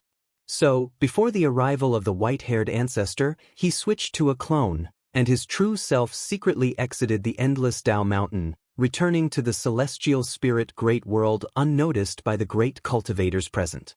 Even when in the celestial spirit great world, he could connect his mind with the clone, equivalent to listening in person. Such a method probably didn't count as disrespect, and he thought that other listeners might not all be their true selves either. In the following times, more listeners continued to arrive. With the help of Hongyazi, Guwen met numerous powerful figures from different factions. Hongyazi even introduced him to a star monarch of the celestial palace. Although this star monarch had only the cultivation level of a Taiching Golden Immortal, relying on the celestial palace meant no others dared disrespect him. Even in the endless Tao Mountain, the celestial palace held absolute authority, and no one dared to offend it. Through Hongyazi, Guwen also understood that the celestial palace had little renown across the 3,000 great thousand worlds because the rulers of various places did not wish their subjects to know there was an even mightier existence overseeing them, and the celestial gods guarding the great thousand worlds also gave face by not appearing rashly. This broadened Guwen's horizons. Apparently, there were relationships of interest between the celestial gods of other great thousand worlds and their rulers. No wonder people from other great thousand worlds frequently took the celestial order through the world gate. Months quickly passed by. By the day of the lecture, the number of listeners at this dojo had exceeded 800, with most discussing the phenomenon before the endless Tao Mountain. Gu-en was already seated, patiently waiting for the arrival of the white-haired ancestor. He sensed the aura of a Tao Extreme Daluo Immortal at the top of Tao Mountain. Surely, that must be the white-haired ancestor. Gu-en silently compared and felt that the opponent's cultivation might be in the late or perfection realm of the Tao Extreme Daluo Immortal stage. Although he was already a Tao Extreme Daluo Immortal, his life had been so short, like a child compared to a true Daluo Immortal, so he was full of anticipation for this lecture. He wanted to see how vast the Tao intent of other Tao Extreme Daluo Immortals was, and how teachings from beyond heaven differed from his own. Dong. A bell sound reverberated through the entire Tao Mountain, bringing quiet to the dojo. As a white light fell from the sky onto the steps in front of the palace, mighty immortal energy dispersing, forming a strong wind over every listener. Gu-en squinted and saw a figure descending from the white light. The white-haired ancestor. Tao Extreme Daluo Immortal. Within the dojo, there were only 2 Miaojin Daluo Immortals, and even if the aura of all the listeners combined, it couldn't match the white-haired ancestor. This made most listeners sit up straight involuntarily. As the white light faded, the figure of the white-haired ancestor was revealed. Though her entire form was surrounded by the gray aura of rules, from her silhouette, she was clearly a female immortal, holding a horsetail whisk in her hand, her robes wrapped tightly around her. This time, I will be discussing the path of power for you all. The voice of the white-haired ancestor sounded, melodious indeed, a female voice infused with immense Tao intent, causing the Tao rules on the Tao Mountain to pause. Thank you, ancestor. The listeners all bowed and said, and Gu-en followed suit in salutation. The path of power? He indeed wished to see what distinctive insights this white-haired ancestor had on the path of power, given that he had also mastered it and held great interest in it. The white-haired ancestor sat down, and beneath her appeared a green lotus, equally unfathomable. Gu-en even felt the lotus harbored power not weaker than that of the white-haired ancestor. As the white-haired ancestor began her teachings, time swiftly flowed by. Gu-en's mind was also immersed in the listening, following the guidance of the white-haired ancestor to comprehend the path of power. While the clone listened to the teachings on the endless Tao Mountain, Gu-en continued living in the celestial spirit great world. Harvesting medicinal herbs had become a regular task for him, one that he wouldn't interrupt. The conflicts in the human world grew more intense, with volatile rulers emerging within various sects and imperial dynasties, inciting more fierce power struggles internally, including within the Tao court. When internal strife engulfed the Tao court, unable to fully salvage the worldly chaos, disorder across the universe intensified. Emperor Tianhong had fully harnessed the power of the longevity sword, capable of contending against the free immortal of Taoist Song, yet his pressure continued to grow. He underestimated the difficulty of the salvation task arranged by the supporting Tao sword venerable. So the novel, Net website on Google to access chapters of novels early and in the highest quality. In attempting to align with the Tao court, the result was that the Tao court soon erupted into chaos. Some even coveted his physical body, attempting to possess him. After much fighting, he completely severed ties with the Tao court, and under Zhao Rushan's scheming, became a most wanted criminal of the Tao court. He had no choice but to use Tao treasures to seek out other Wushiji disciples still making their way in the world. Gu-en observed all these scenes without issuing more directives. Until one day, someone appeared in front of the mountain gate of the Qiankuan sect, wearing black clothes, a bamboo hat, and carrying a sword, appearing travel-worn. He looked up at the plaque above the mountain gate, revealing a cold face. It was Liya. A divine exotic immortal spirit jumped out of his body, landing on his shoulder. Looking at the Qiankuan sect, it sighed, such abundant destiny, far beyond what the supreme sect can compare to, no wonder it's a force nurtured by the master. Li Ya's gaze was complicated. He took a deep breath and stepped forward. May I ask your origins, sir, and if you have an invitation to join the sect? A Qinkuan sect disciple raised a sword scabbard, blocking Leah, his gaze calm as he scrutinized him. Leah took out a token from his sleeve, saying, "I have the token of Elder Li Xuanyu, I am her clansman." The Qinkuan sect disciple took the token, examined it carefully, then allowed Leah to enter the sect upon confirming it was genuine. The divine exotic immortal spirit stood on Li Ya's shoulder, jesting, "Even though you're already a divine immortal of wondrous dharma, these disciples still don't take you seriously. It seems your cultivation isn't enough yet." Li Ya snorted, "Nowadays, geniuses keep emerging. What's my talent worth? Don't provoke me. I am no longer the hot-blooded Li Yao of old." The divine exotic immortal spirit covered its mouth and laughed, but didn't tease him further. "If you find any errors, ads pop up, ads redirect, broken links, non-standard content, etc., please let us know reports so we can fix it as soon as possible." Chapter 653. The calamity ends as the cup falls under the blue sky, with green mountains and clear waters, birds sing and flowers blossom. Li Ya and Li Xuanyu sat in a small pavilion below the mountain stream, drinking tea and catching up. Listening to Li Ya recount his experiences over the years, Li Xuanyu appeared indifferent but was feeling a lot of emotions inside. Compared to Li Ya, she felt much luckier. In order to become stronger, Li Ya had to roam around and seize opportunities, engaging in combat year after year, whereas she had no shortage of cultivation resources within the Qinkuan sect and faced no bottlenecks in practice. Regarding the absence of bottlenecks in her practice, she suspected that Guan was secretly helping her. Before meeting Guan, her comprehension wasn't as impressive. After finishing his legendary tales, Li Ya raised an eyebrow as he looked at Li Xuanyu and asked, "Sister, how have you been these years?" He was unaware of the emotions in Li Xuanyu's heart. He was still very proud of his own experiences, and although he wasn't listed among the prodigies, his reputation was not low, and it was all earned through his own efforts. Li Xuanyu didn't conceal her experiences and began to recount how she was mainly advancing her status within the Qinkuan sect. In the end, Li Xuanyu sighed, "Compared to you, my life is too plain." Li Ya was initially engrossed, but the more he listened, the more he felt something was off. With the assistance of the sect's great powers, she successfully crossed the tribulation and broke through to the heaven and earth flying immortal realm. Under the guidance of immortals, she achieved the Xiaoyao immortal realm. During the celestial tribulation when crossing the mysterious spiritual immortal realm, she almost perished, luckily aided by the Wushi Dao treasure. Li Ya opened his mouth wanting to ask, "Is this right?" He knew Li Xuanyu's talent. Back on the Taizong continent, he had already surpassed Li Xuanyu. After tens of thousands of years of wandering the world, encountering numerous opportunities, he had endured countless hardships just to prove himself in the divine immortal of wondrous Dharma realm.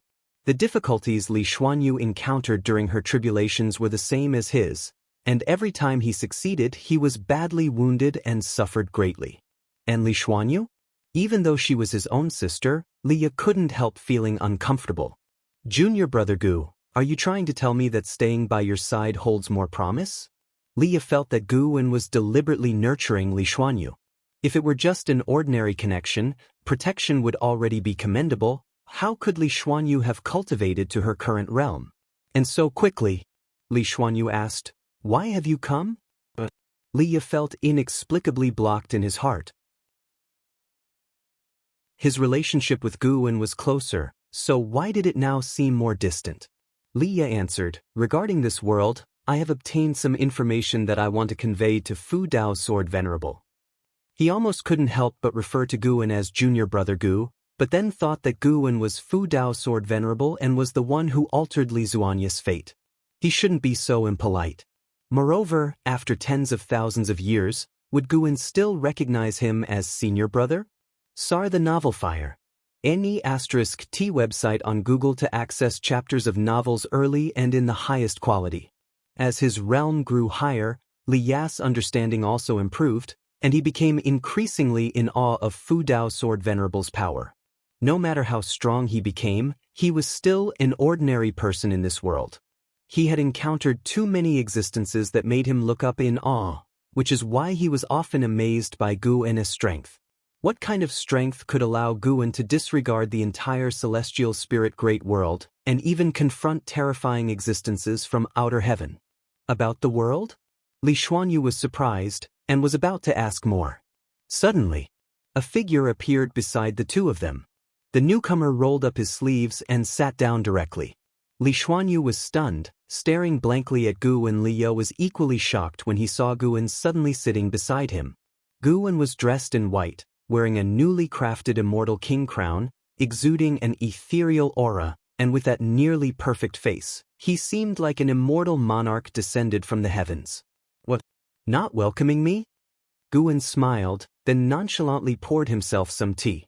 Li Xuanyu regained her composure and said, "How could we not welcome you? I just didn't expect you to come out personally." Her gaze inadvertently turned to Liya. She had known for a long time that Gu'en valued Liya greatly, but she didn't expect that as soon as Liya arrived, Gu'en would personally come to meet him. This affection runs deep. Her heart was filled with confusion. Logically, when Gu'en met Liya, he was already a transcendent great power, so how could spending just a few years together in the profound valley forge such a bond? Or was there a potential within Liya that she couldn't see through? Gu'en drank a cup of tea and said with a chuckle, "Go ahead, what is this intelligence about the world that you need to tell me?" Liya snapped back to reality, his expression turning serious, and said, "The world is becoming increasingly chaotic. I initially thought it was just celestial Tao reincarnation, until I met an old Taoist. He was a servant of the heavenly Tao and had encountered some kind of curse. Before he died, he told me that a grudge power from outer heaven is tainting the human world. It will amplify the evil thoughts in living beings' hearts, and if this force isn't eradicated, chaos in the human world will continue until the world perishes." Li Xuanyu's expression changed after hearing this, and she instinctively looked at Gu'en, wanting to know if what Liya said was true. She believed that Gu'en could see through everything in the world. Gu'en looked at Liya and softly laughed. "You also mentioned it amplifies the evil thoughts in hearts, which suggests that there is already grudge in the hearts of all beings, doesn't it?" What Liya said was indeed true. Those believers who spread the heavenly Tao and celestial court in the human world had been subjected to curses in succession. Clearly, that strange force dreaded the celestial court, but with so many great thousand worlds being invaded by the strange force, could the celestial court be unaware? Gu'en had already detected the source of the strange force, which came from Chaos Grudge Luo, an evil entity originating from beyond the 3,000 great worlds with cultivation at the middle stage of the Miaojin Daluo immortal realm. After deducing, Gu'en realized there are many similar evil entities like Chaos Grudge Luo within Chaos, and the presence of Celestial Court destiny at the edge of Chaos indicated that the Celestial Court had long been targeting Chaos. Chaos Grudge Luo invading the 3,000 great worlds seems like a conspiracy from whichever angle. This conspiracy might originate from profound star immortal monarch. How could he be the one to stick his neck out? When the celestial spirit great world truly reaches the brink of life and death, then he would act.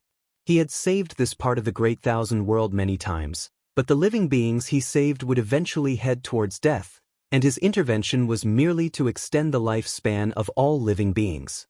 Humans have emotions and desires, so evil thoughts cannot be eradicated, but the outer heaven force certainly conceals a greater calamity. Perhaps this force grows stronger by absorbing the evil thoughts of all living beings? Liya said, frowning. Gu'en cast a sidelong glance at him and said irritably, "It's not that exaggerated." He had already seen through the reason Chaos Grudge Luo released the strange force. It wasn't to absorb the power of all living beings, but rather, as its grudge power covered more, the celestial Tao destiny would recede. Once the celestial Tao destiny completely dissipated, Chaos Grudge Luo would descend. Before breaking through, he also thought Chaos Grudge Luo's invasion of the Great Thousand World was for feeding or strengthening. Now it seems, the invaded Great Thousand Worlds resemble a path. Chaos Grudge Luo might be fleeing or attempting to reach a certain place, but encountering too much celestial Tao destiny along the way, it could only act in this manner. It's like a refugee fleeing, being too hurried to care if any bugs were squashed along the way. Li Xuanyu chimed in, "Endless are the tribulations of the world, we cannot always rely on the sword venerable. The lessons learned from blood will be left in history, for future generations to remember, thereby avoiding more disasters." She was also comprehending the path of cause and effect, and her greatest insight was that as long as there is spiritual intelligence, conflict is inevitable, and with enough conflict, disaster is bound to occur. She believed that one must save oneself amidst disasters rather than seek assistance from strong entities outside the rules. Lately, there have been undercurrents surging within the Qiankuan sect, and the atmosphere has become increasingly severe. However, the higher-ups didn't want to ask for Wuxi's help, as that would appear incompetent. But Leah hesitated, having initially thought the matter would not be difficult for Guan, hence why he sought Guan out, only to be refused unexpectedly. Guan gently pushed his teacup towards Leah and said, "Does senior brother Li very much want to end this chaos?" Leah instinctively picked up the teapot and poured tea for Guan, then asked, "What do you mean, just because I want it, it can happen? Since you came looking for me, how could I not fulfill your wish?" Guan said with great vigor. In front of others, he would pretend to be a sage, but in front of Leah, he wanted to show off a bit. Leah was greatly surprised, but recalling Li Zuany's words, he felt they made sense. Once this tribulation ends, what about the next? Would he have to seek out Guan every time? Leah furrowed his brow, hesitating. Would doing this deplete your cultivation level or bring you immense trouble? Guan lifted his teacup and emptied it again, then shook the cup at Leah and said, "This catastrophe may be unstoppable for the all-living beings under heaven, but for me, it's just like putting down this cup."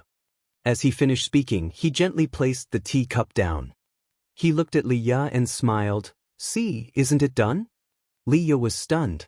Li Zuany's eyes also showed a look of confusion. Little did they know that the strange force enveloping the all-living beings under heaven dissipated in that instant, ceasing to exist. If you find any errors, ads pop up, ads redirect, broken links, non-standard content, etc., please let us know reports so we can fix it as soon as possible.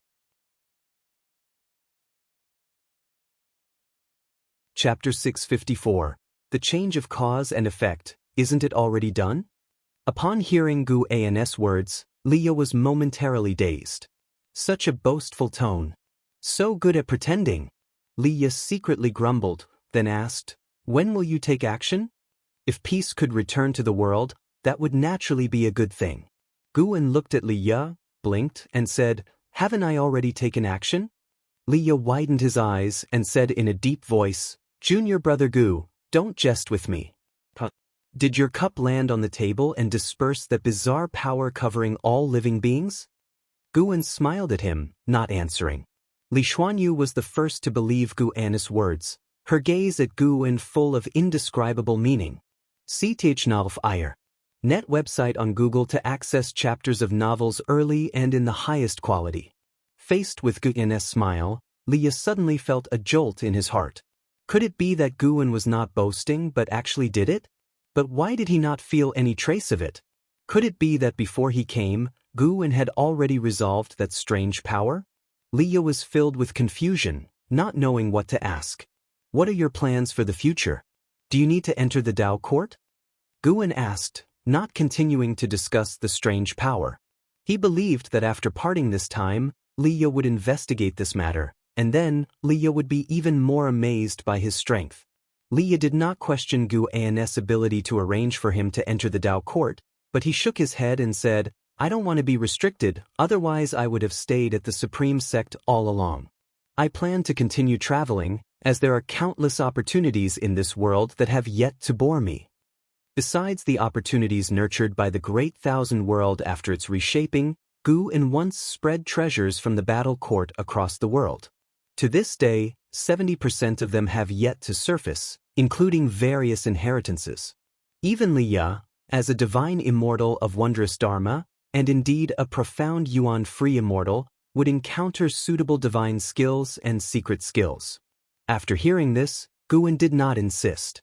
He began reminiscing about the past, causing both Li Xuanyu and Leah to be filled with emotion. 160,000 years ago, even if they were beaten to death, they could never have imagined achieving the accomplishments and status they enjoy today. Speaking of old friends, they began to talk more to each other, with Li Xuanyu occasionally interjecting. The atmosphere was very harmonious. 1 hour later, Guan invited Li Ye to visit the Qiankuan sect, while Li Xuanyu found an excuse to leave, not disturbing them. After they were alone, Li Ye no longer held back and began to talk about his troubles over the years. He spoke about family, love, and enemies, saying whatever came to mind. Even when facing his wife and children, he would never show a vulnerable side, but facing Guan, he couldn't help but speak of these matters. Guan listened attentively, occasionally teasing Li Ye, causing Li Ye's emotions to fluctuate.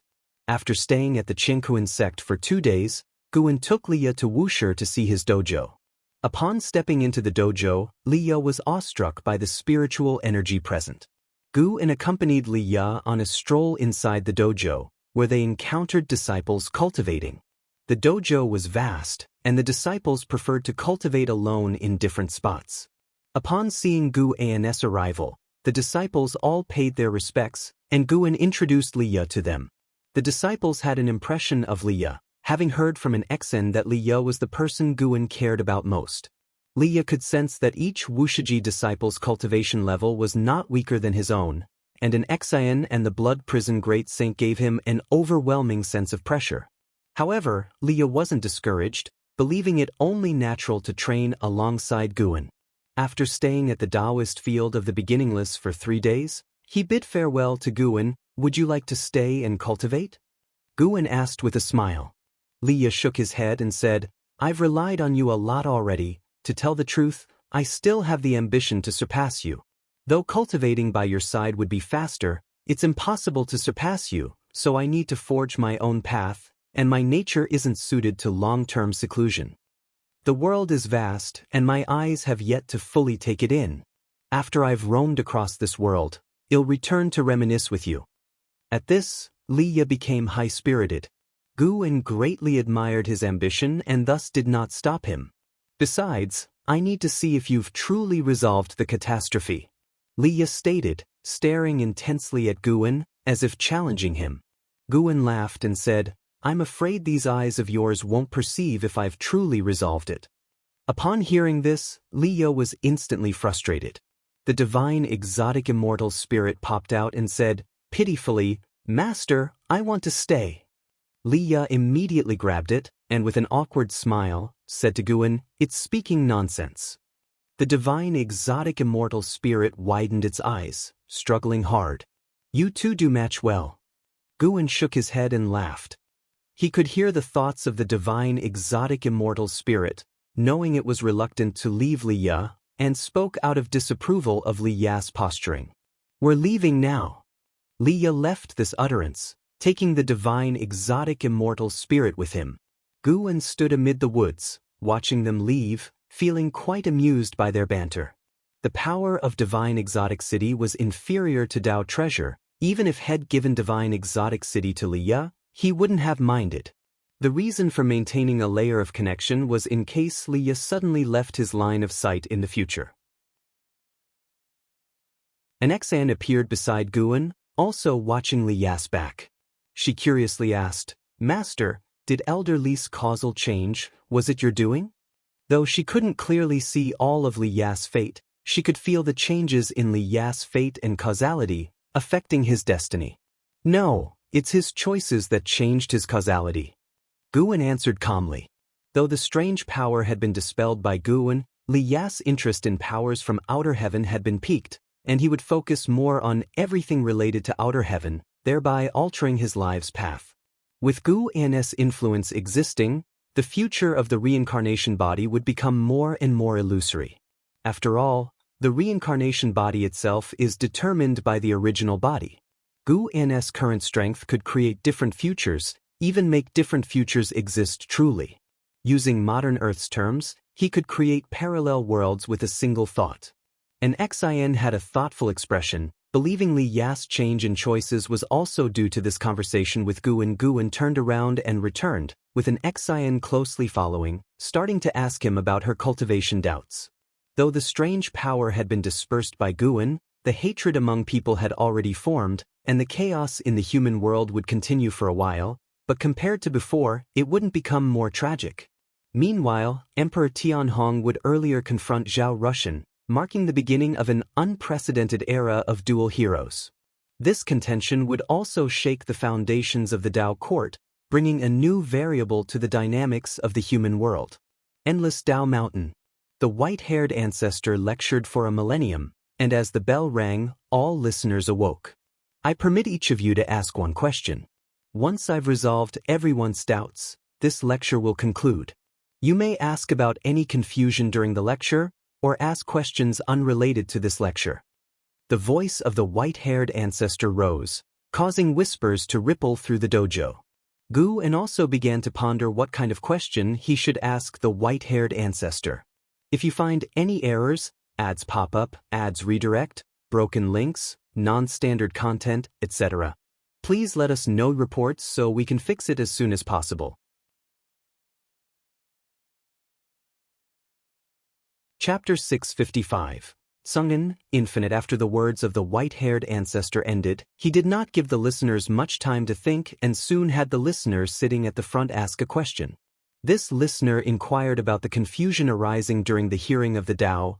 The path of power is vast and boundless, and the Tao practice of the white-haired ancestor is extremely profound. Even Guan, with his achievements in Tao comprehension, benefited greatly from the listening. Facing the listener's question, the white-haired ancestor quickly dispelled doubts, answering with profound meaning, causing many listeners to fall into contemplation.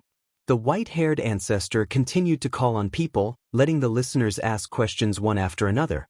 Search * the Nifire. At website on Google to access chapters of novels early and in the highest quality. Guan originally wanted to gather some information. Seeing that the previous questions were all about cultivation matters, he felt he couldn't make an exception. However, after several dozen listeners, someone finally asked a question unrelated to cultivation. Ancestor, you are honored as the Celestial Tao Venerable of the Celestial Court. How do you view the relationship between chaos and the Celestial Court? Does the Celestial Court leave room for chaos?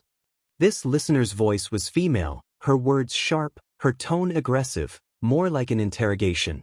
Guan felt that despite her cultivation level being just at the heaven-opening Daluo Immortal, she dared to speak to the white-haired ancestor in such a manner. What kind of backing did she have?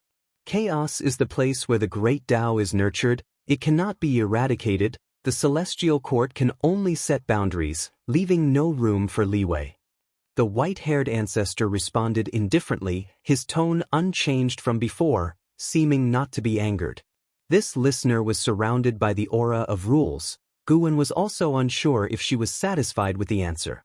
Questions continued, and once someone led, subsequent questions were all related to the Celestial Court.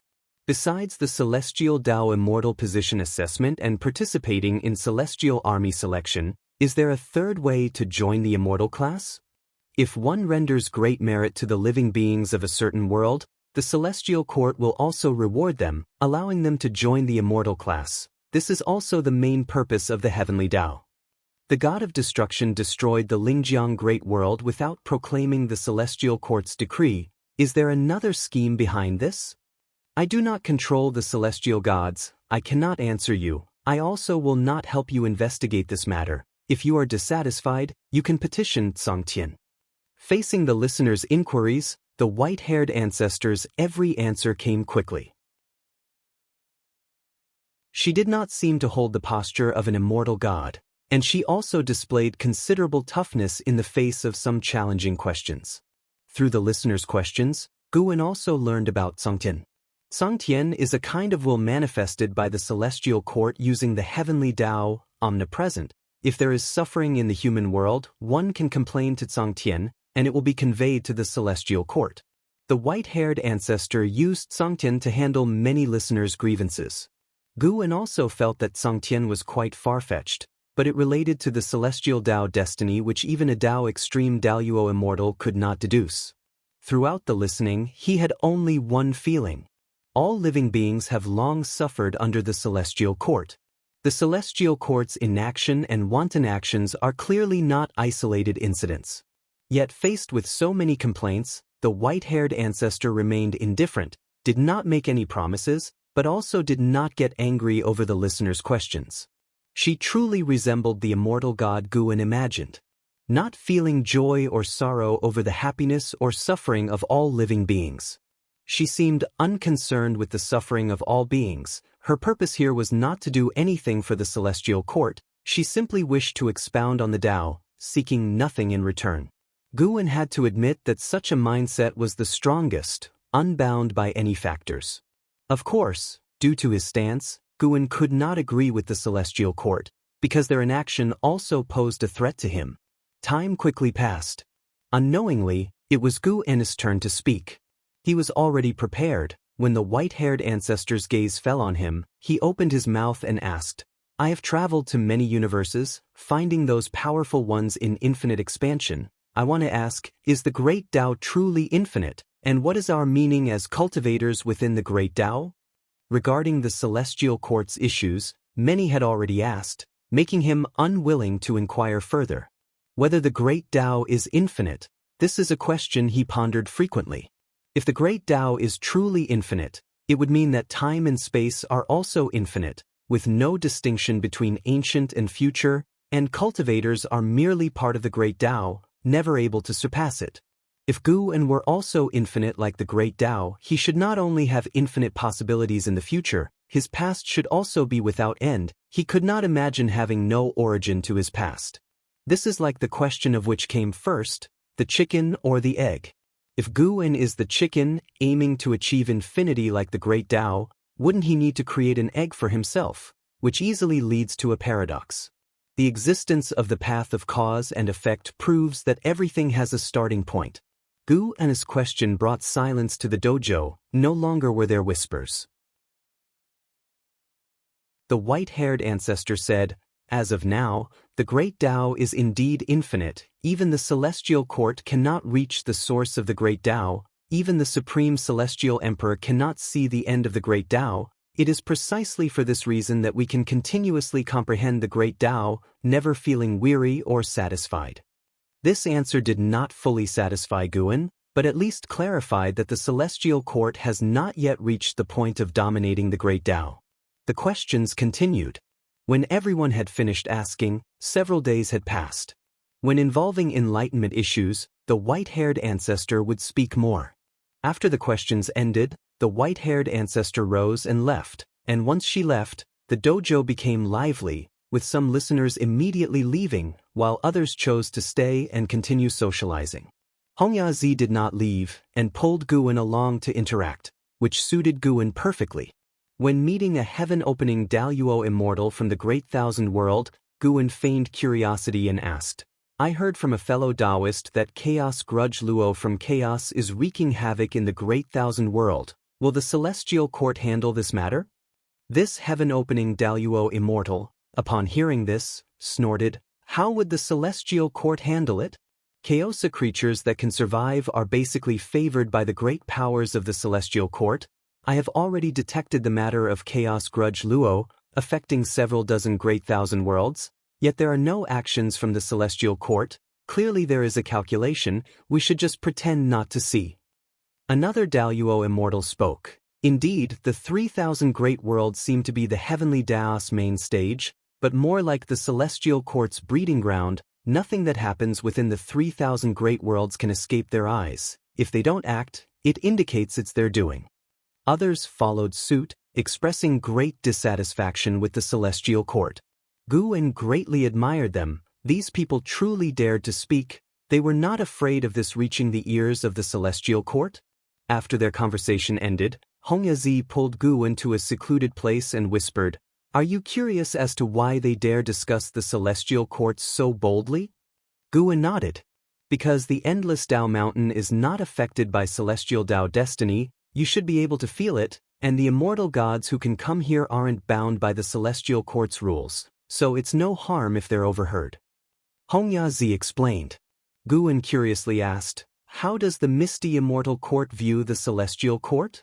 The misty immortal court has produced many immortal gods. recognized as a subordinate sect by the celestial court.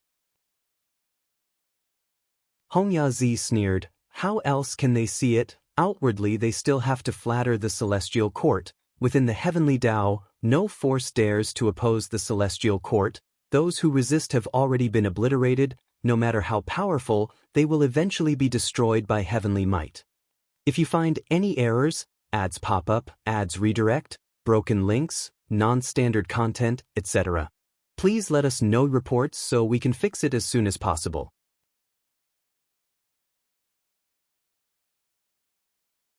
Chapter 656. Reincarnation of Yuan Luohongzi was clearly quite discontent with the celestial court.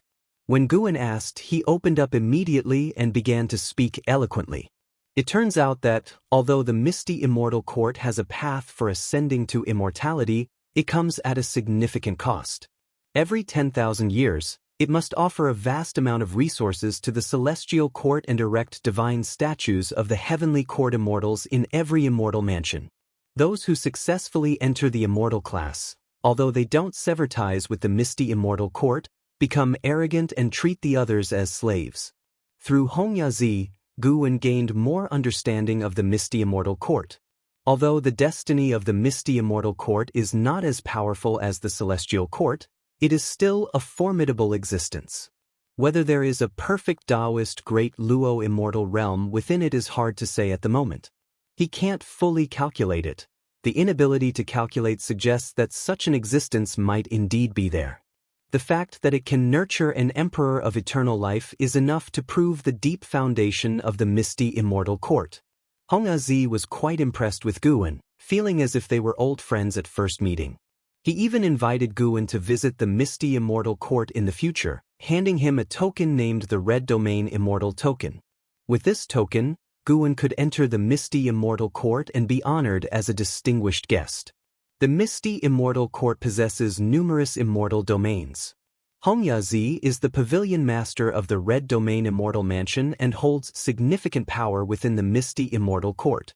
Guan accepted without reservation, saying he would definitely visit him. Afterward, the two parted ways. Guan was merely a clone. He did not plan to leave Endless Tao Mountain just yet. Instead, he intended to find a suitable Tao Mountain to settle down on. He didn't need to return to his true self. His true self could already access his memories and even directly control him. At the same time, far away, in the Taoist field of the beginningless, Guan began to ponder whether or not to visit the misty immortal court to see Hongyazi. Given his current cultivation level, even if he encountered trouble in the misty immortal court, he could easily retreat unscathed. Forget it, there's no need to rush into this matter, especially since he has no pressing reason to visit the misty immortal court. First, he should elevate his cultivation to the perfection realm of the Tao Extreme Daluo Immortal before considering it. Guan closed his eyes, laying on a rock to bask in the sun, while his thoughts wandered to the omnipresent Tao rules. Atop the magnificent golden furnace, Huang Feng Immortal Monarch sat cross-legged in midair, hands resting on his knees, silently practicing his arts. CTH Novel, F.I.R. NT website on Google to access chapters of novels early and in the highest quality. A golden light appeared behind him, manifesting a figure. It was the celestial calming god.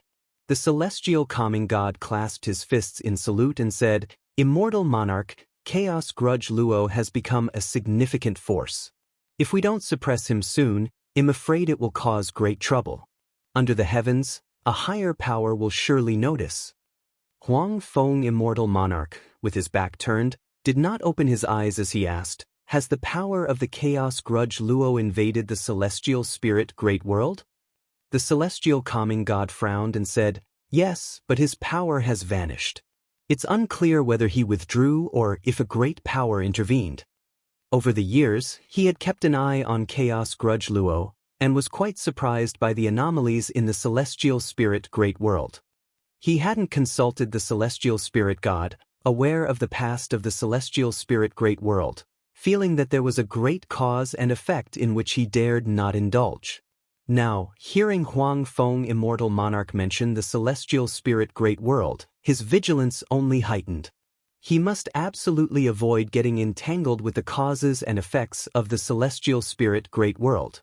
Upon hearing his words, Huang Feng, immortal monarch, opened his eyes. He gazed down at the world within the furnace, contemplating something unknown. For a long time. Begin closing the net. You're responsible for eliminating the power of chaos grudge Luo. I will request stronger forces of the heavenly Tao to capture him. Huang Feng, immortal monarch, spoke, allowing the celestial calming god to breathe a sigh of relief as he accepted the order and departed. After the celestial calming god's departure, the area fell silent, with Huang Feng, immortal monarch's eyes flickering, pondering something in his heart. Time passed gently. Since the teaching session at Endless Tao Mountain ended, Guan had not encountered any major events, and life became leisurely once more. The dark clouds looming over the world had dissipated, though conflicts in the human world persisted. After Guan eradicated the power of chaos grudge Luo, within 100 years, the Qingquan sect regained peace and began to send disciples out again to save the world. In a blink of an eye, 10,000 years passed in an instant. At over 17 million years old, Guan had accumulated 16 trillion years of lifespan, using 8 trillion years of lifespan to progress from the early to the middle stage of the Tao Extreme Daluo Immortal Realm, excluding the depletion from the lifespan barrier. Therefore, he planned to reach 20 trillion years of lifespan before attempting to break through to the later stage. Until he reaches the perfection realm of the Tao Extreme Daluo Immortal, he has no intention of pursuing the functional threshold of 100 trillion years of lifespan. In the spring of that year, while Guan was in the courtyard writing with his brush, he suddenly looked up, his eyes carrying an unusual expression. Shenzhen, who was playing the zither beside him, noticed his anomaly and asked, "What is it? Has something happened to the Qingquan sect?" Where Guan was looking was precisely in the direction of the Qingquan sect.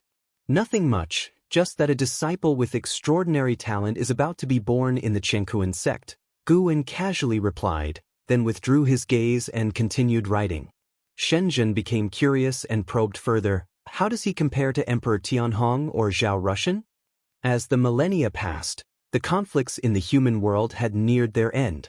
The enmity between Emperor Tianhong and Zhao Rushan was renowned across the world, both being the strongest prodigies of different eras. Now, as they clashed like water and fire, the world was curious as to who would emerge victorious in the end. Perhaps even more so, Guan said, with profound implication. Emperor Tianhong was an immortal god reincarnation, while the disciple mentioned was the reincarnation of Chaos Grudge Luo. Chaos Grudge Luo didn't seem to have reincarnated of his own volition. It seemed he was cast into the reincarnation of the celestial spirit great world by some powerful being, conveniently ending up in the Qingquan sect, which was certainly no coincidence. It appears that behind Tai Immortal Monarch or Profound Star Immortal Monarch, there exists an even more powerful presence keeping an eye on Guan. Although separated by celestial Tao destiny, Guan found it difficult to deduce. However, the other party didn't dare act rashly even when facing his pre-breakthrough self, so naturally, now that he has broken through, he would be even less panicked. If that's the case, the Qingquan sect is finally going to rise. Shenzhen commented without giving much thought, but rather with a sense of amazement. The Qingquan sect is thriving but too young compared to sects that have been around for millions, tens of millions, or even longer. In all aspects, it falls far behind. If it could give birth to a disciple with talent surpassing even that of Emperor Tianhong or Zhao Rushan, it might possibly close that gap. Having spent tens of thousands of years near the Qingquan sect, Shenzhen had developed feelings for it. Any Wushiji disciple visiting the Qingquan sect would be received as an honored guest, without any incidents of disrespect thus far.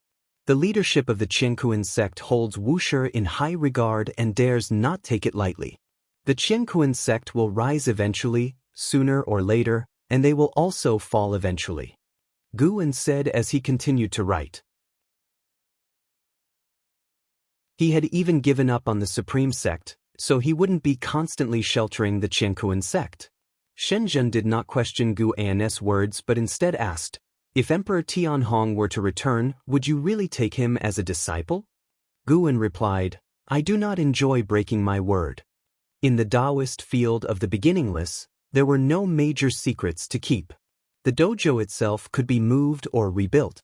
That Emperor Tianhong could kneel for so many years was enough to prove his character. What if he was an immortal god reincarnation? Perhaps Guan could learn more about the celestial court from Emperor Tianhong. If you find any errors, ads pop up, ads redirect, broken links, non-standard content, etc., please let us know reports so we can fix it as soon as possible.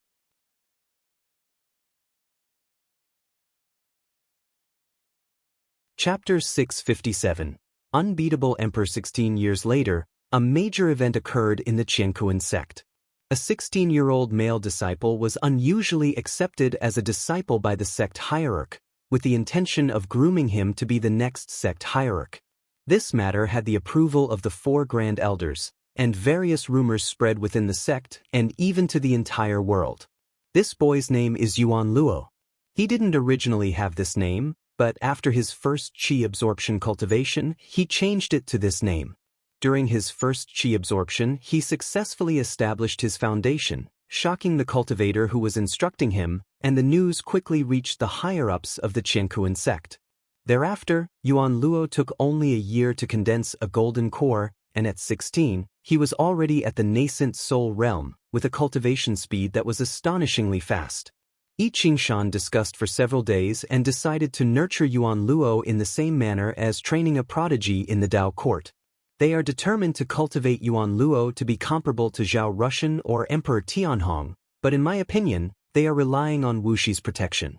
Without Wushi, raising disciples like this would only lead to a premature demise. An Exen spoke while standing next to Guan, who was fishing by the edge of a lake created by the ghost mother of Ephemera, which was stocked with many nimble fish for his amusement. It doesn't matter. Whether we admit it or not, the outside world sees Wushi as the pillar of the Qiankuan sect, and indeed, we've done many things. Guan said, staring at the lake's surface. As his cultivation level became higher and the years he experienced became more numerous, Guan's mindset also transformed. He focused more on his own feelings. An Exian curiously asked, "Master, what's the origin of Yuan Luo with such incredible talent? He must be the reincarnation of a great power, right?" Yes, in his past life he was called Chaos Grudge Luo, causing havoc across many great thousand worlds. The previous calamity in the human world was caused by his power.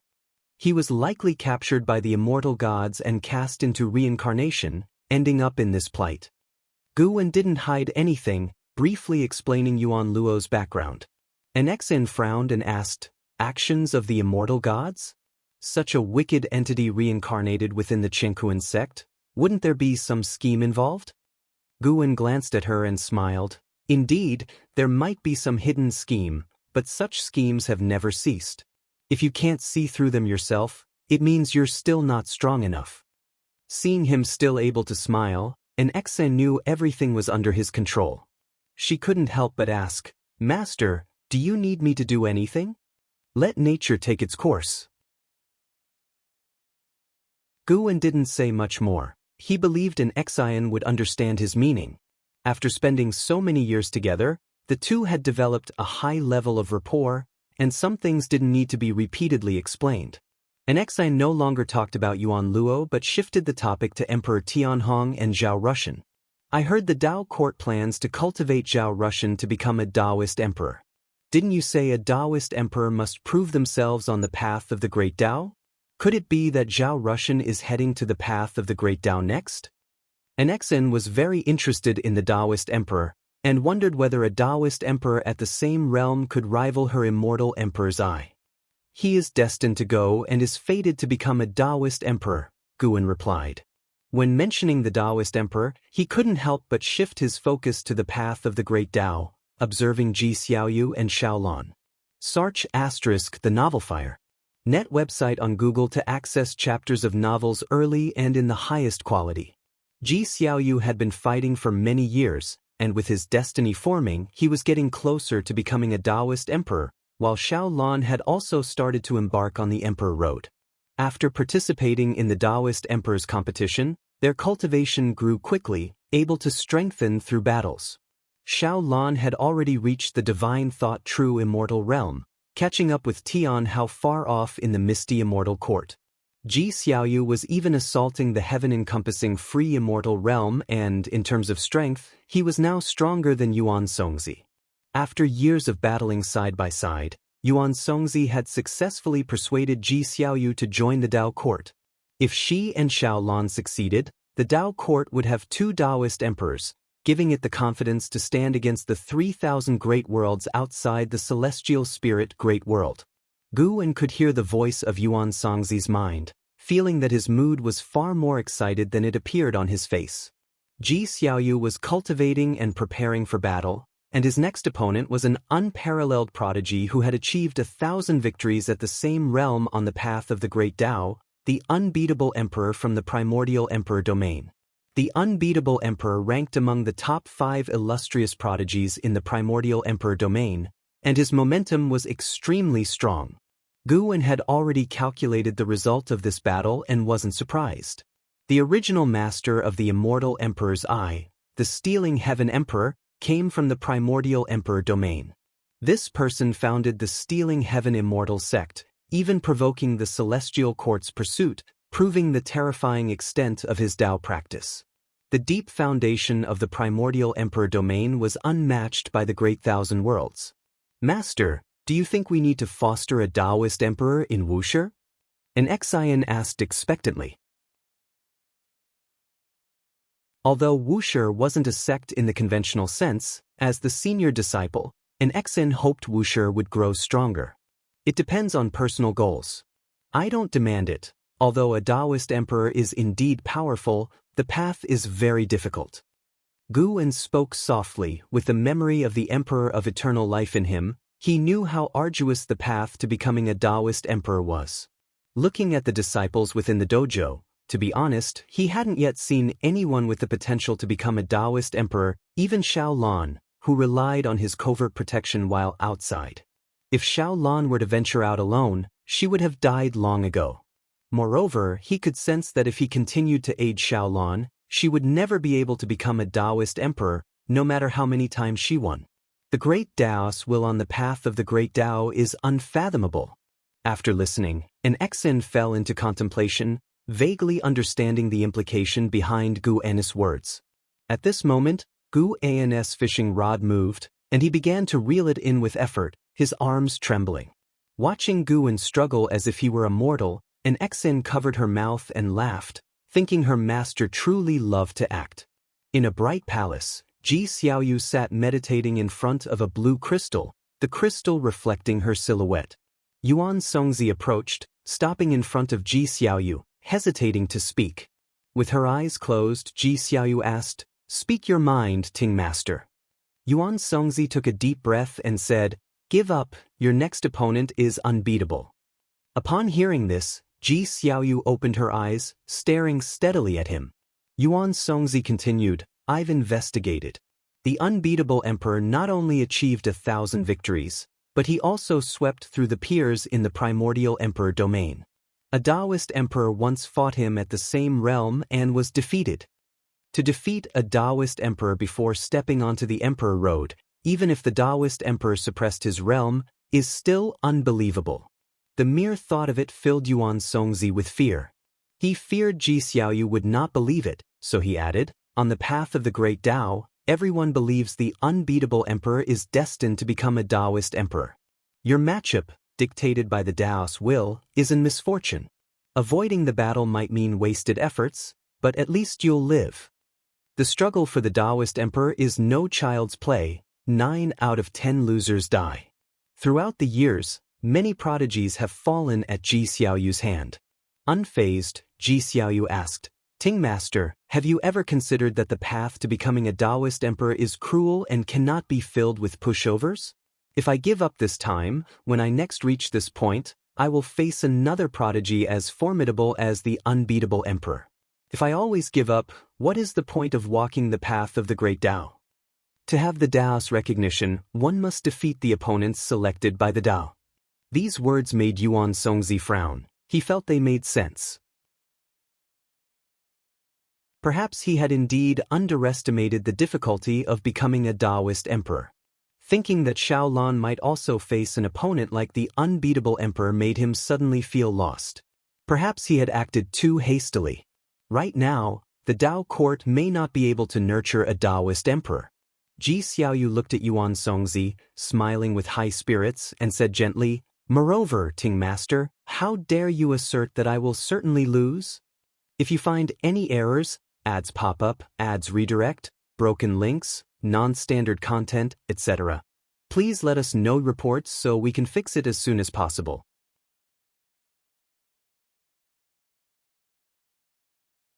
Chapter 658 The Power of the Emperor Clan. The day of the duel between Ji Xiaoyu and the unbeatable emperor finally arrived, with the Tao court's members trailing Ji Xiaoyu to a meteorite.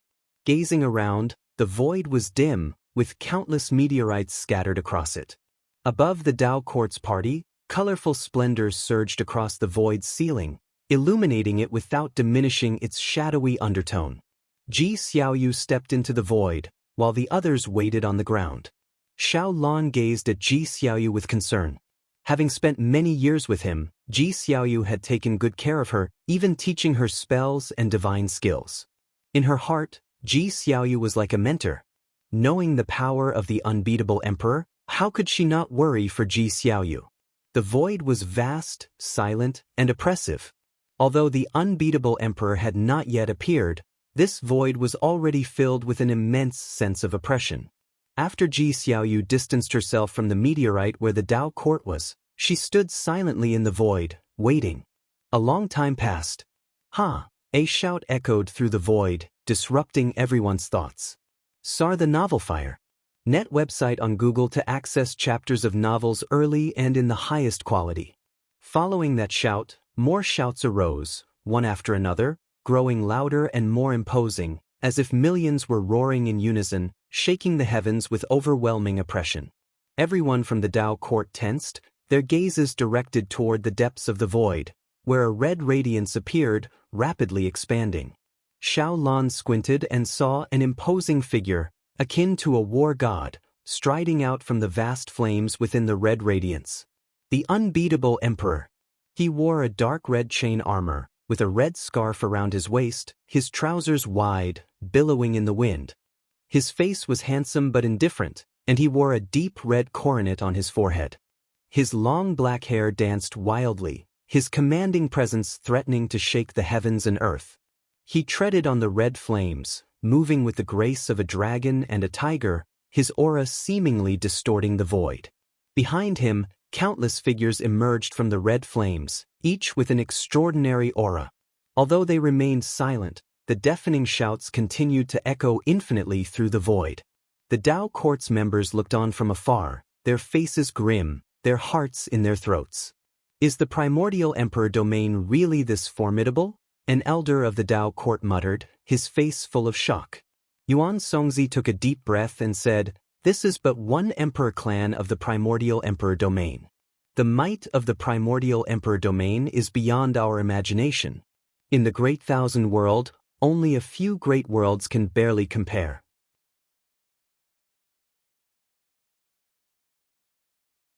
The observing disciples had not expected Yuan Luo to continue challenging, increasing their anticipation of him. Grand Elder Lin Chuan signaled with his hand, and a Mahayana realm disciple stepped onto the platform with a sword. Yuan Luo bowed to the opponent, then initiated the attack first. "This kid is so formidable, no wonder the higher-ups are promoting him so much," remarked one of Gu An's friends, prompting discussions among the other friends. Gu An was not surprised by Yuan Luo's performance. This child's mana was bound by his realm, yet his chi blood force was overly vigorous. Though appearing at the divinity transformation realm, he in fact rivaled Nirvana. While watching the spectacle, Gu An was also focused on Ji Xiaoyu's duel on the path of the Great Tao. Ji Xiaoyu was not a match for the unbeatable emperor. Despite giving it her all, she was unable to defeat him yet managed to wound him, surprising the unbeatable emperor and the great powers of the primordial emperor domain. Gu An would not assist Ji Xiaoyu to defeat the unbeatable emperor, as it held no significance. His goal was to ensure Ji Xiaoyu survived. In the final clash of divine skills, Ji Xiaoyu was defeated, her body obliterated, leaving only her soul barely alive. At this point, the destiny she accumulated on the path of the great Tao flowed entirely to the unbeatable emperor. You are stronger than my previous opponents, and your understanding of the path of reincarnation is quite impressive. I think I won't forget you for a long time in the future. The voice of the unbeatable emperor resonated through the void, still fierce in aura, with the wounds on his cheeks making him even more imposing. Holding his long spear, he approached Ji Xiaoyu's soul. All around, the void was filled with smoke and clouds, remnants of shattered meteorites. Seeing the unbeatable emperor about to annihilate her completely, Yuan Songzi hurriedly flew in front of Ji Xiaoyu, urgently saying, "You've already won, so why push it to the extreme? Please grant her a chance to live." The unbeatable emperor slightly lifted his chin, looking down at Yuan Songzi with contempt, saying, "Since when did worms dare to obstruct a Taoist emperor?" In the distance, the great powers of the primordial emperor domain stepped forward, their boundless might suffocating Yuan Songzi. If you find any errors, ads pop up, ads redirect, broken links, non-standard content, etc., please let us know reports so we can fix it as soon as possible.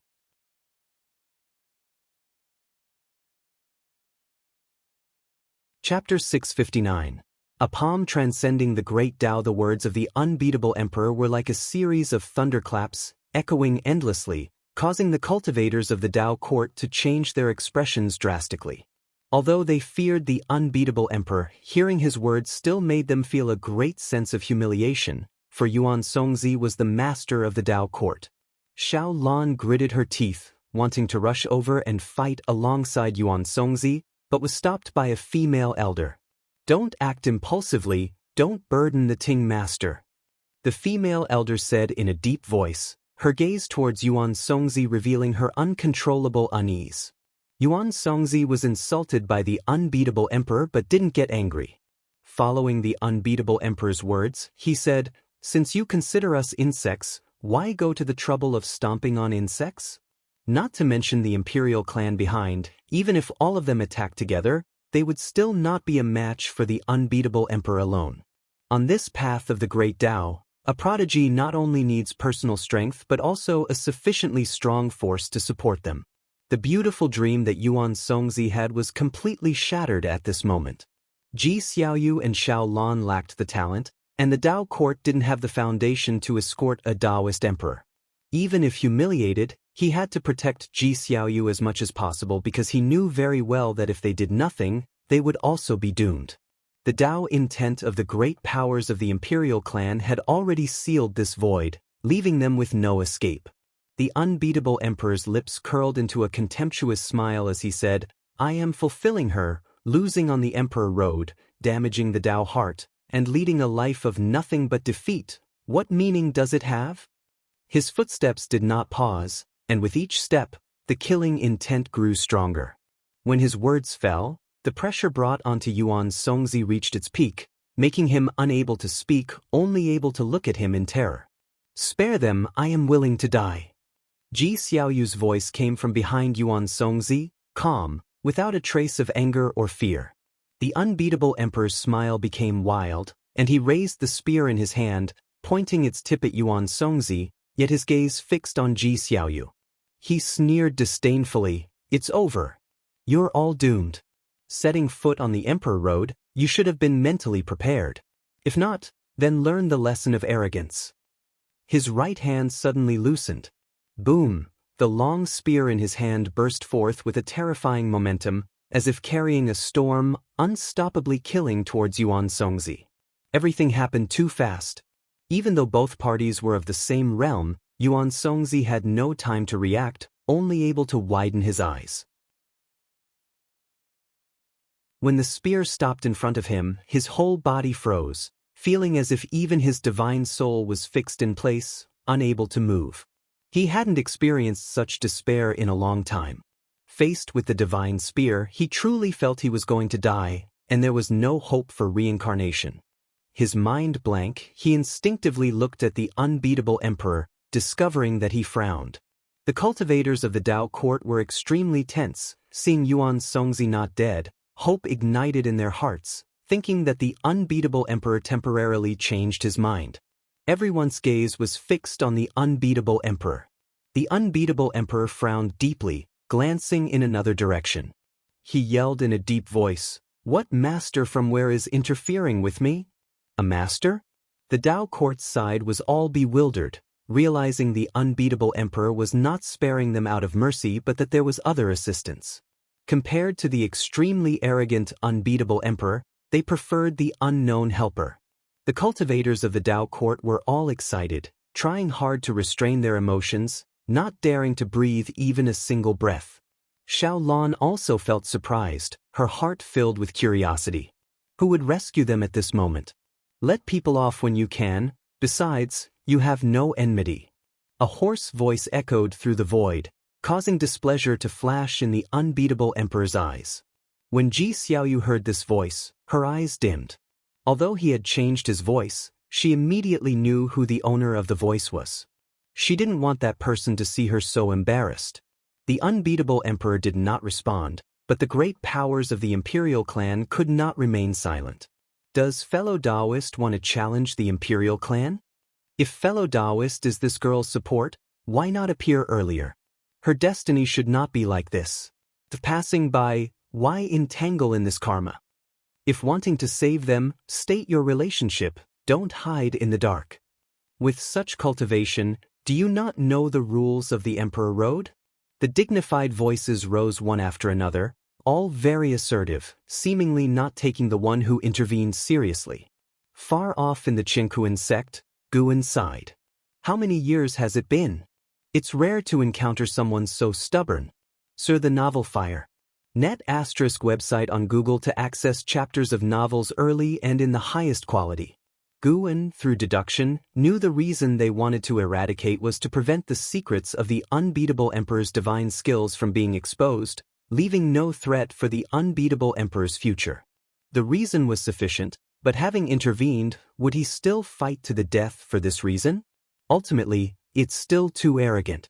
Guan could see at a glance the source of this imperial clan. The strongest was no more than a Miao Zhen Daluo immortal, and that was an ancient monster hidden for unknown billions of years. Having thought that, Guan's gaze turned cold. Just then, a strand of someone's hair drifted in front of him. He raised his hand and waved, destroying the hair. The surrounding observing disciples were too excited, all discussing Yuan Luo's performance, and even his drinking and meat friends on his left and right didn't notice his actions. However, Guan's wave was not casual. The mana of a Dao Extreme Daluo Immortal passed through the celestial spirit great world in an incredible manner, entered the path of the great Dao, then crossed layers of cosmic planes, arriving at the void where Ji Xiaoyu, Xiao Lan, and the others were. The questions from the imperial clan had not yet fallen, and the unbeatable emperor was still staring intensely at Ji Xiaoyu. The Dao court side was nervously waiting, with Yuan Songzi unable to recover from the earlier shocking experience. Suddenly, the entire void became bright, darkness was banished, and everyone instinctively looked in one direction, only to see deep within the void, it was as bright as daylight, with an incomparably majestic golden giant hand coming at them. Facing this golden giant hand, any existence appeared insignificant. The unbeatable emperor's face changed drastically. He was horrified to find himself unable to move. Not only him, but the other great powers of the imperial clan were the same, all seemingly petrified, dumbly watching the golden giant hand approach. Ji Xiaoyu's pupils widened, while Yuan Songzi and the cultivators of the Dao court were left open-mouthed. They couldn't move either, only able to see the golden giant hand getting closer and closer. As the hand neared, the outline of the golden giant hand could not fit into their vision. In front of such a giant hand, they only felt shock, their emotions indescribable. Under their gaze, the golden giant hand seemed to replace the void, lightly waving towards them. The wind from its palm blew, turning the great powers of the imperial clan directly into ashes. Even the unbeatable emperor gradually perished, his expression before death one of disbelief, seemingly not expecting such an end for himself. After waving the hand to annihilate the imperial clan, the golden giant hand became illusory, and the strong light it emitted gradually weakened. Yet the entire void remained in silence. All the cultivators of the Tao court still held expressions of astonishment. If you find any errors, ads pop up, ads redirect, broken links, non-standard content, etc., please let us know reports so we can fix it as soon as possible.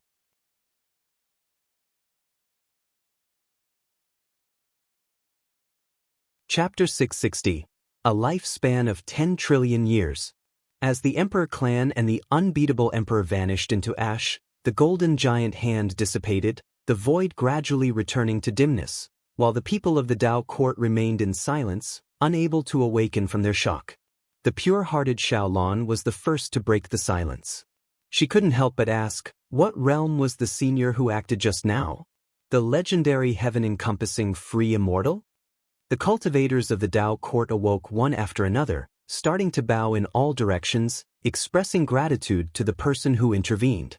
Yuan Songzi also came to his senses, loudly exclaimed, I am Yuan Songzi from the Tao court of the celestial spirit great world, grateful for the senior's assistance. I wonder what can we do for the senior? There is no such thing as a favor for no reason. Yuan Songzi reflected on his connections, unable to think of such a powerful entity. He could only ponder what the other party might want them to do. However, no one answered him. Ji Xiaoyu remained silent, sat down cross-legged on the spot, and began restoring her body. Meanwhile, in the Qingkuan sect, Guwen was occupied by a series of prompts in his vision. To deal with the Emperor clan, he used his own mana, not relying on avatars, thus he could seize life force, especially since the Emperor clan lacked celestial court destiny. Successfully captured 20,239,008,276 years of life from Emperor Changyuan, early stage of innate golden immortal realm.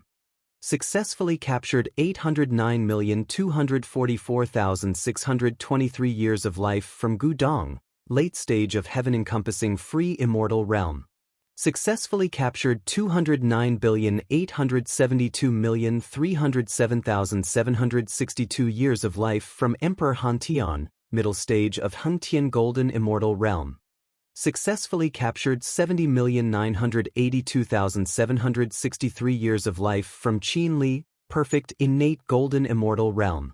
Successfully captured 249,827,206,383 years of life from Ji Zun, middle stage of Taiqing golden immortal realm.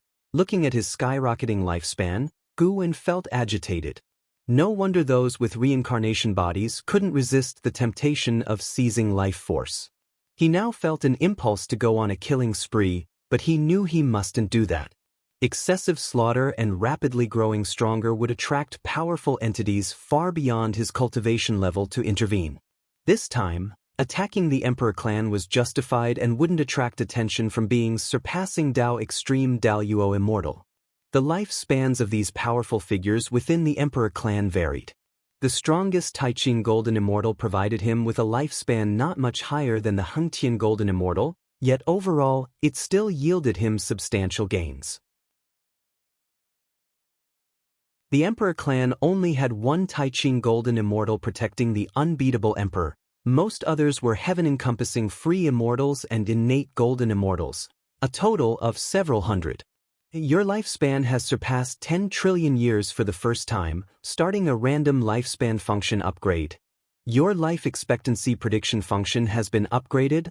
Life expectancy prediction upgrade successful. Life expectancy prediction automatically detects causality. When a living being bears hostility toward your true self or clones, a prompt will appear. It automatically deduces causality. If someone's causality conflicts with yours, a prompt will appear. Using this prompt does not consume lifespan, but conducting a lifespan detection on the opponent does. Witnessing the prompts before him, Gu's eyes changed. Unlike the previous life expectancy prediction, this time the function covers his clones and can deduce causality. Deducing causality is quite domineering, implying potential enemies could be deduced. This function has both pros and cons. The advantage is identifying more enemies. The downside is the pressure of knowing enemies in advance, while the enemies remain oblivious and carefree. Of course, the most important thing is that his lifespan has broken through 10 trillion years. He can proceed to a breakthrough. Gu-en's mood became joyful. Once all the lifespan prompts ceased, he brought up the attribute panel for viewing. Name, Gu-en, lifespan, 172, 971/14, 073, 593, 224, 087, physique, primordial Tao creation body, cultivation level, middle stage of Tao extreme Daluo immortal realm. It's no wonder the Emperor clan. Gu-en acknowledged the Emperor clan behind the unbeatable Emperor as indeed powerful. Tianqin Emperor will form a causal hatred with you, destined to become your enemy. Would you like to perform a lifespan detection on them? Sir, the Ovalfire. Net website on Google to access chapters of novels early and in the highest quality. Ancestor Chuzi will form a causal hatred with you, destined to become your enemy. Would you like to perform a lifespan detection on them? Han Long will form a causal hatred with you, destined to become your enemy. Would you like to perform a lifespan detection on them? Another series of prompts emerged wildly, causing Gu-en's eyelids to twitch. Indeed, the new life expectancy prediction is a double-edged sword. With so many potential enemies, if he checked each one, could his 14 trillion years of lifespan endure? Gu-en chose one by one for lifespan detection. Upon selecting a name, the lifespan years to be consumed would display, then he would confirm. He had no intention of consuming lifespan, but from the lifespan consumption prompts, he could gauge the strength of the enemies. The Emperor clan's greatest support was one major realm lower than him, so it wasn't worth using lifespan detection on them. Even so, this function could still reveal the Emperor clan's foundation to him. For a period following this, lifespan prompts repeatedly appeared. When Yuan Luo defeated the Mahayana realm disciple to the cheering of the audience, the prompts before him continued. The connections behind the unbeatable emperor were truly astonishing. Gu-en was secretly alarmed. Qianquan's sect hierarch Yi Qingshan began to praise Yuan Luo, then spoke of the sect's millennial grand plan ahead, stirring the disciples' emotions. After the gathering, Gu-en politely declined invitations from companions for food and drink and left alone. On the other side, Ji Xiaoyu had restored her body, though her aura was weak and her cultivation level somewhat diminished. The cultivators of the Tao court surrounded her, their faces full of concern. Xiaolan couldn't help but ask, "Senior, how do you feel? How can we assist?" The pale-faced Ji Xiaoyu opened her eyes and said, "I am unscathed, but my path to the Taoist emperor has been completely severed. Unbeatable emperor's divine skills are indeed tyrannical. It will take me many years to completely dispel the power of his divine skills." Everyone felt their hearts sink, unable to accept it. They had traversed the path of the great Tao together for so many years, albeit thinking about the possibility of Ji Xiaoyu's defeat. Seeing her fall in such a manner filled them with a sense of helplessness. The Emperor Road is indeed not something they can contend for. Yuan Songzi took a deep breath and said, "Return to the Tao court to recuperate." He looked at Xiaolan and said, "You have seen it too, the contention of the Emperor Road is fraught with peril. Before you are defeated, why not stop for now?" Xiaolan nodded lightly at his words. She too realized the vast gap between herself and Emperor Road geniuses and felt a bit worried for her brother Gu after being away from the celestial spirit great world for so many years. An elder couldn't help but sigh and said, "I wonder what kind of deity that senior was to directly annihilate the Emperor clan to save us. The path of the great Tao is indeed one mountain higher than the other, heavens beyond heavens." Recalling the fierce battle earlier, they still felt a chilling thrill and an inexplicable excitement. In my opinion, the Emperor clan brought it upon themselves, being overly arrogant. That senior perhaps didn't intend to destroy the Emperor clan, but these fellows gave no leeway and were too arrogant. A Tao court genius couldn't help but say, filled with admiration and fervor, "The golden giant hand will be the goal of his life pursuit from now on. Even if he cannot reach that realm in this life, he will cultivate in that direction. If you find any errors, ads pop up, ads redirect, broken links, non-standard content, etc. Please let us know reports so we can fix it as soon as possible.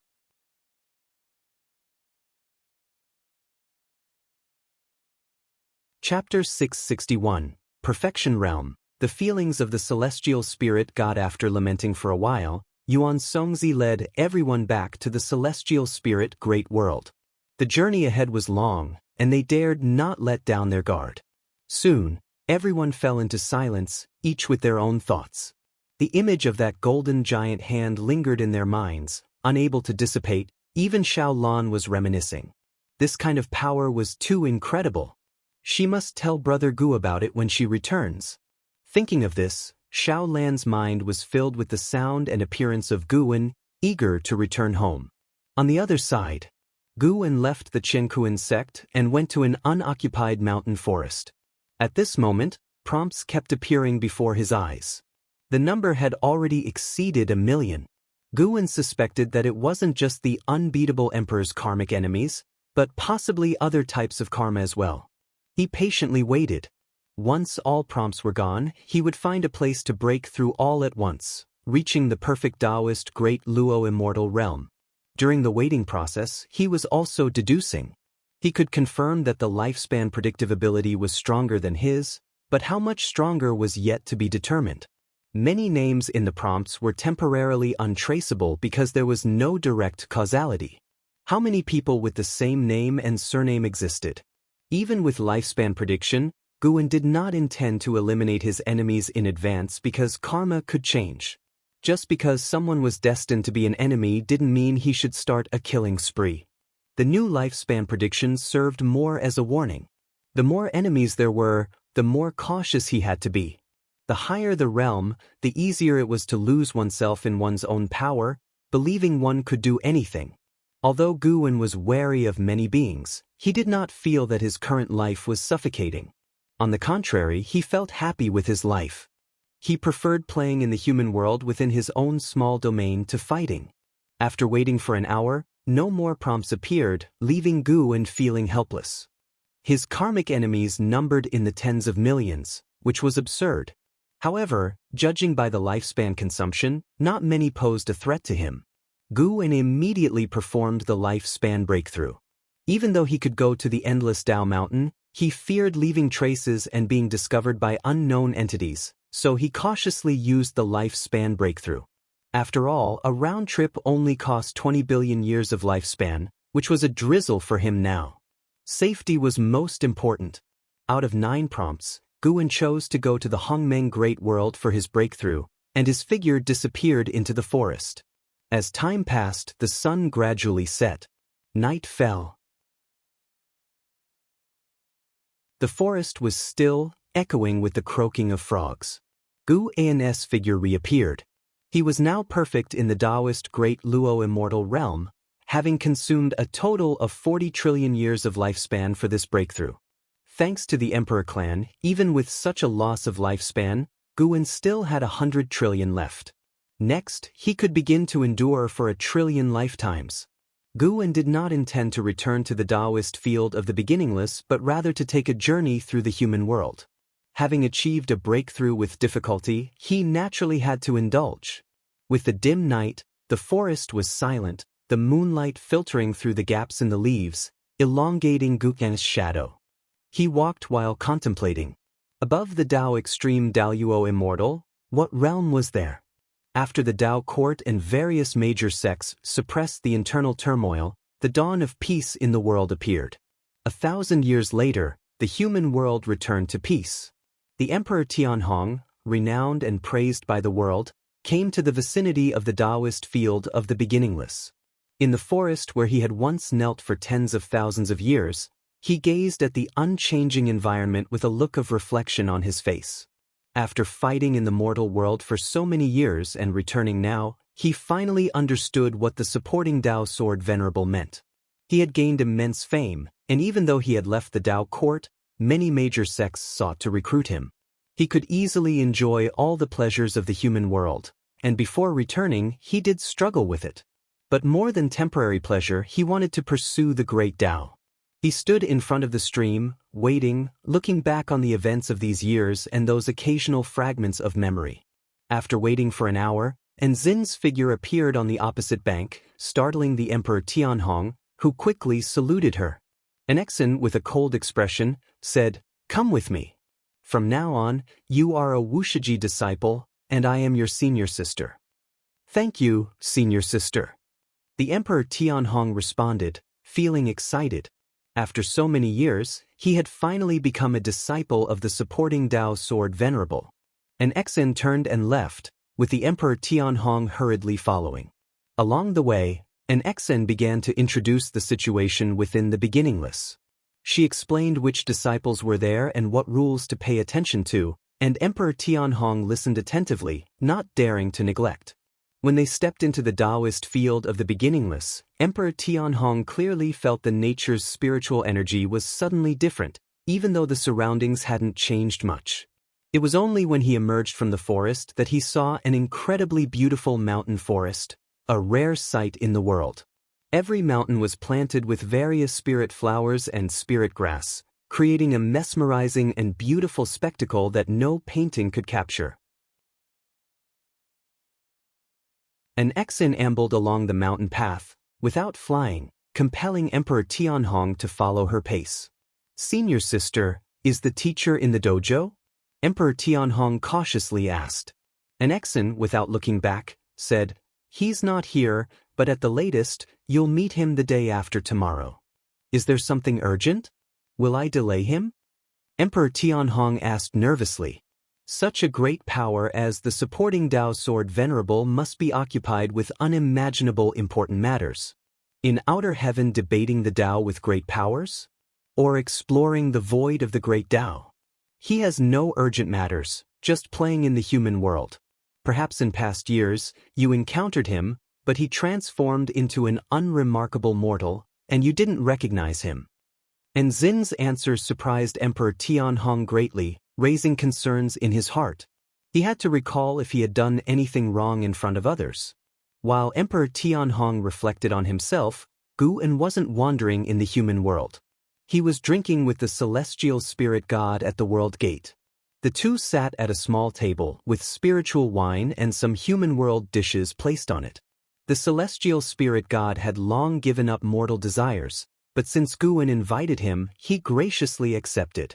After drinking a bowl of wine, the celestial spirit god took the initiative to say, "Tianhao should have taken root in the misty immortal court by now.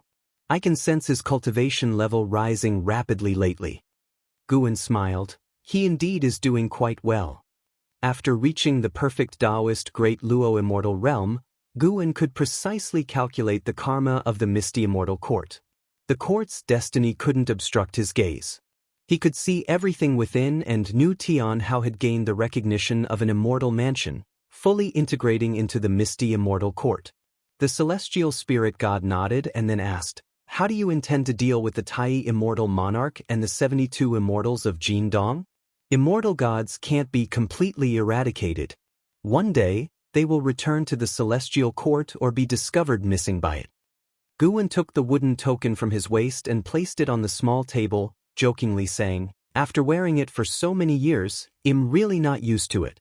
As for the Tai immortal monarch, let him continue to sink in the suffering of reincarnation. I will indeed spare them before the celestial court discovers them, but until then, I'll make them suffer a little."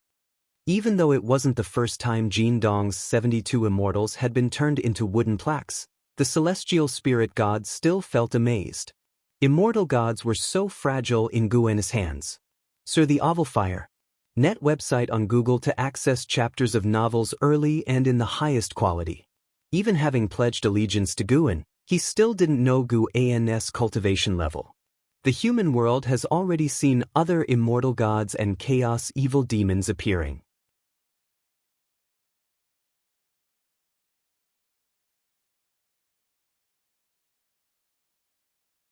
Chapter 662. The difference between immortal gods. The celestial spirit god contemplated for a long time before saying, "There are only two paths. 1. You accumulate merit, benefit all living beings, touch the heavens, thus attracting the attention of the celestial court, and be rewarded with a place in the immortal class. 2. You abandon this great thousand world. Though the celestial court is strong, the great Tao is vast. Ultimately, there are places beyond the celestial court's reach. On the celestial court's bounty list, there are many powerful beings who have yet to be brought to justice. His answer left Guin somewhat dissatisfied. In short, isn't this just a choice between submission and escape? The celestial spirit god seemed to sense Guin's displeasure and continued, some of the celestial court's actions do indeed overlook all living beings, but the celestial court is not evil. In fact, the 3,000 great worlds still exist, and immortal gods rarely present themselves.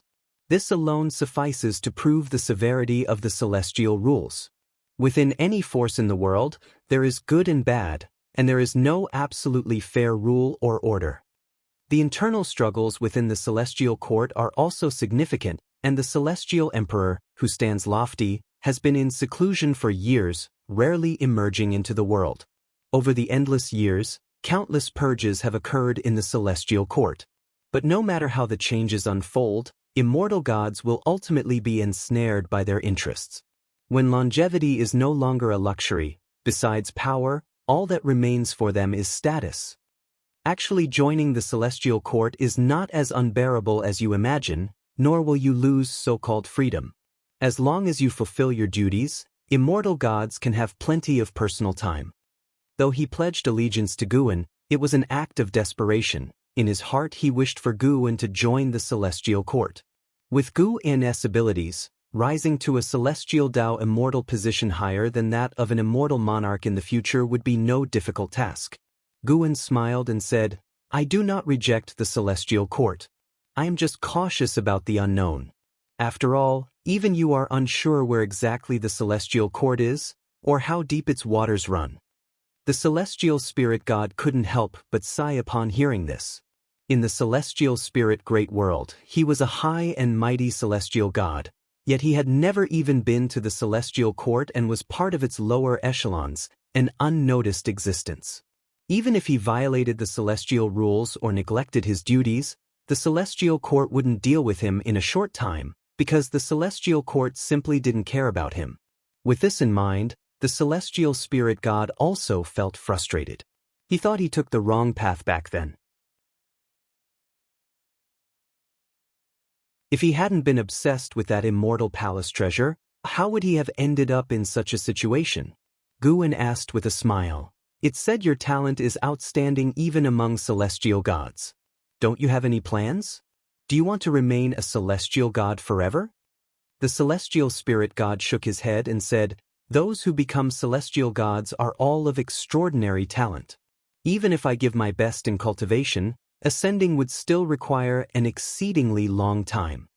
I have a junior who is currently participating in the selection for celestial gods, cultivating in a celestial army.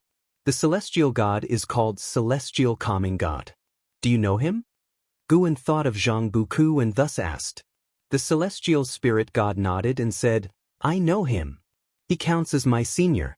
He serves the Huang Feng immortal monarch, and among celestial gods, he holds a relatively high position. The lowest in rank are celestial gods like us guarding a great thousand world, whereas celestial calming god isn't confined to one place. He is akin to a god of destruction, and his range of activity covers the 3,000 great worlds. Mentioning celestial calming god, the celestial spirit god's tone carried envy. Guin gained a clearer understanding of celestial gods. Even among immortal gods of the same rank, the extent of power varies. The celestial spirit god opened up, starting to recount his experiences serving the celestial court. Memories related to the celestial court couldn't be confiscated, so Guin was also curious about his past. The universe was silent, distant stars dotting the sky. Guin and the celestial spirit god, drinking before the world gate, seemed unaffected by time as bowl followed bowl, perhaps a metaphor for the passage of time and the changes in the world. In times of peace, time passes more swiftly. In the blink of an eye, another 10,000 years have passed. The members of Tao Court who had ventured onto the path of the great Tao finally returned, causing a commotion in the entire sect. Xiao Lan and Yuan Songzi stood on high clouds, looking at the vast sea of people below, smiles on their faces. They finally returned.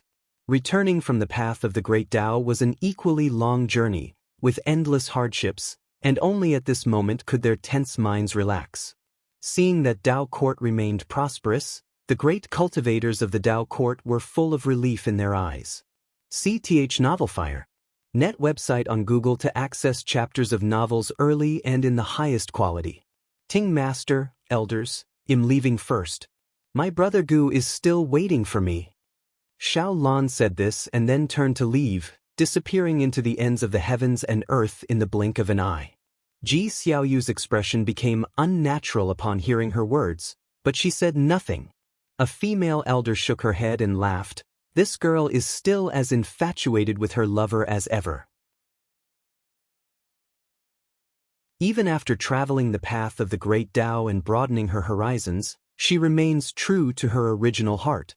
The other elders also revealed kind smiles. They all doted on Xiao Lan, feeling she was like a child who never outgrew. Yuan Songzi's gaze landed on a figure below, who stood out with overwhelming aura, attracting attention even while amidst the crowd. Zhao Rushan. To have grown to such an extent, it seems a lot has happened over these years.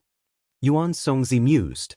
Ji Xiaoyu's failure on the Emperor Road, and Xiao Lan's pause, made him realize that the Taoist emperor was still far from Tao Court. Looking again at Zhao Rushan, he felt this person wasn't so remarkable, at least far inferior to the unbeatable emperor. Where exactly could the seed of a Taoist emperor be found?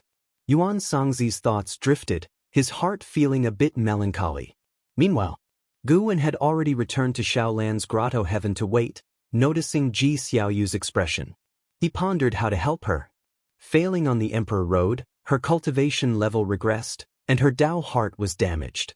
It was his first time hearing Ji Xiaoyu's heart sound so lonely. He could feel Ji Xiaoyu's pride, and precisely because of it, he felt this matter was difficult to handle. If only he could, like creating a Tao treasure, carve a path of destiny no less than that of a Taoist emperor. With this thought, Gu Yan's eyes lit up. This direction seems promising. Since he has ample time and doesn't need to engage in daily arduous cultivation, he might as well study different paths of destiny. Guwen began to contemplate in this direction. He first needed to understand the essence of a Taoist emperor. Not long after, Xiao Lan's presence burst into the grotto heaven. She appeared out of nowhere before Guwen and hugged him tightly. Wonderful, Brother Gu, you're still here. Xiao Lan held onto Guwen tightly, speaking with delight. She was so overjoyed she even shed tears. Don't be fooled by her carefree demeanor usually. In reality, she always worried in her heart. She was away for too long and was truly afraid of changes occurring in Tao Court or Guwen reaching his twilight years. What are you saying? My talent may not be as great as yours, but am also diligently cultivating. Am not that easy to die. Guwen humphed, gently patting her back, feeling a little touched himself. In retrospect, he had countless separations with his junior sister throughout this life. He could foresee the future, but his junior sister could not. Worrying for the future was normal. It seems showing off some of his own strength appropriately, revealing a bit of the iceberg to leave her in awe, is necessary.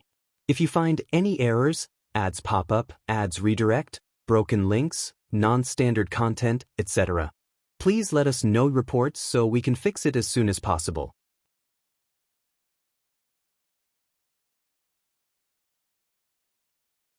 Chapter 663. Blaze a new trail after a long separation, their reunion was fiery with passion. Guwen and Xiao Lan entwined for half a month before they finally parted. Xiao Lan continued her cultivation, while Guwen switched avatars. His true self went to various places to harvest matured medicinal herbs. After he was done, he returned to the Taoist field of the beginningless. Walking along the mountain path, Guwen began contemplating the matter of creating a path. To create a path similar to that of a Taoist emperor. A Taoist emperor is an existence aided by great Tao destiny. In the same realm, a Taoist emperor's power of the great Tao is stronger, and they can also command the great Tao of the present environment to fight on their behalf. This gives Taoist emperors the ability to fight beyond their realm, making them invincible within the same realm. There are 3,000 great Daos. Different Daos can cultivate different Taoist emperors. On the path of the great Tao, cultivators competing for the destiny of a Taoist emperor can devour the great Tao destiny of their competitors, thus enhancing their own destiny, and transform the destiny of different Daos into their own without changing the essence of their own Tao. This suggests that there may be some rules judging the Taoist emperors.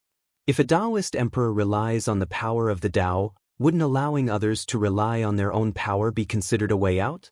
As this thought emerged, countless ideas burst forth in Gu Ennis' mind.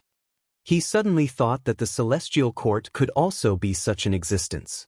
The heavenly court immortals leverage celestial Tao destiny, fundamentally similar to Taoist emperors, albeit the immortal gods are stronger. Could it be that the so-called celestial Tao was also created by an extremely powerful existence? Gu Ennis' imagination ran wild, and he decided to test such an approach. To transform his own power into a cultivation system for Ji Xiaoyu to use. Providing such a method is not difficult and can be transmitted through the path of cause and effect. But mere borrowing pales in comparison to the Taoist emperors and the heavenly court immortals. Upon acquiring great Tao destiny, a Taoist emperor's cultivation speed increases, and the heavenly court immortals can rely on celestial Tao destiny to attain immortality. Gu En felt that to successfully create this, it would take a very long time. He did not feel discouraged by this. Instead, he was full of anticipation. Things that can be achieved easily are not worth expecting. A long time passed.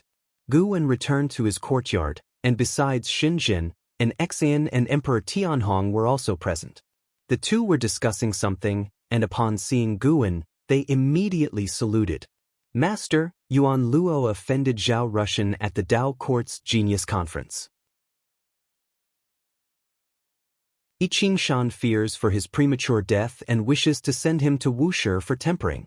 What do you think? An Xian was the first to speak. Gu En shook his head and said, the beginningless is not a place for fostering layabouts, and that disciple named Yuan Luo does not wish to train here. Upon hearing that Yi Qingshan wanted to send him to the beginningless, Yuan Luo not only resisted but also flew into a rage. In his view, the sect felt he would be killed by Zhao Rushan, which humiliated him, and he vowed to annihilate Zhao Rushan. The enmity between Yuan Luo and Zhao Rushan was not complex. At the Genius Conference, Yuan Luo shone brilliantly, and Zhao Rushan tried to recruit him, but his words implied threats, which displeased Yuan Luo. The two clashed, and with his fiery temper he even took the initiative to strike Zhao Rushan. One must know that Zhao Rushan is currently a chief disciple of the Tao Court, and barring accidents, he will become the next master of the Tao Court. Even though the Tao Court said nothing, offending the chief disciple of the Tao Court put tremendous pressure on the Qiankuan sect. Upon hearing Gu En's words, an Xian did not say much more. She vanished on the spot to negotiate with the Qiankuan sect. Master, I accompanied senior sister to the Qiankuan sect yesterday and met that genius named Yuan Luo. I feel Emperor Tianhong hesitated to continue. Gu En walked to the artifact refining cauldron, observing the Tao treasure inside, and casually asked, he's the reincarnation of a chaos evil demon, right? Emperor Tianhong's eyes widened in astonishment. You know.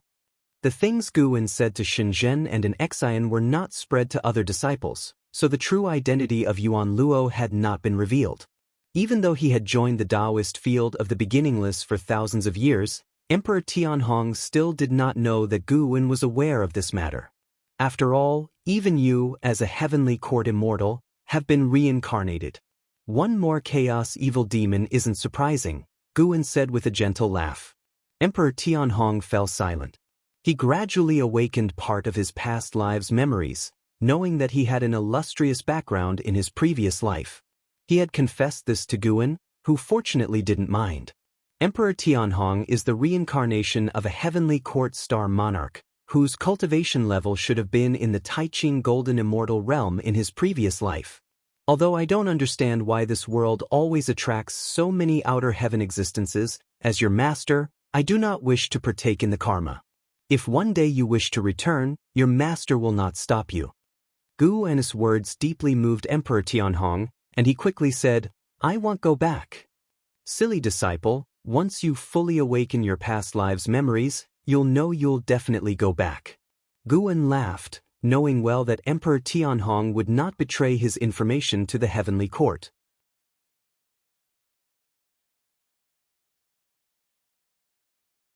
The eyes were purple, resembling a pair of snake eyes, staring down at her. If you find any errors, ads pop up, ads redirect, broken links, non-standard content, etc., please let us know reports so we can fix it as soon as possible.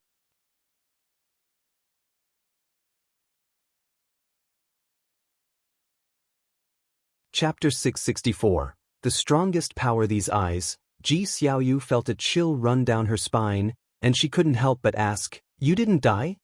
Back then, it was with these eyes that the unbeatable emperor defeated her. As soon as these eyes opened, she was drawn into a strange illusion realm. In the illusion realm, she was besieged by multiple versions of herself until she was defeated. Even now, she could not comprehend it when she recalled the incident. What kind of divine skill was that, making her turn against herself? The battle within the illusion realm didn't feel like a hallucination, because afterwards, the injuries she sustained there manifested in reality.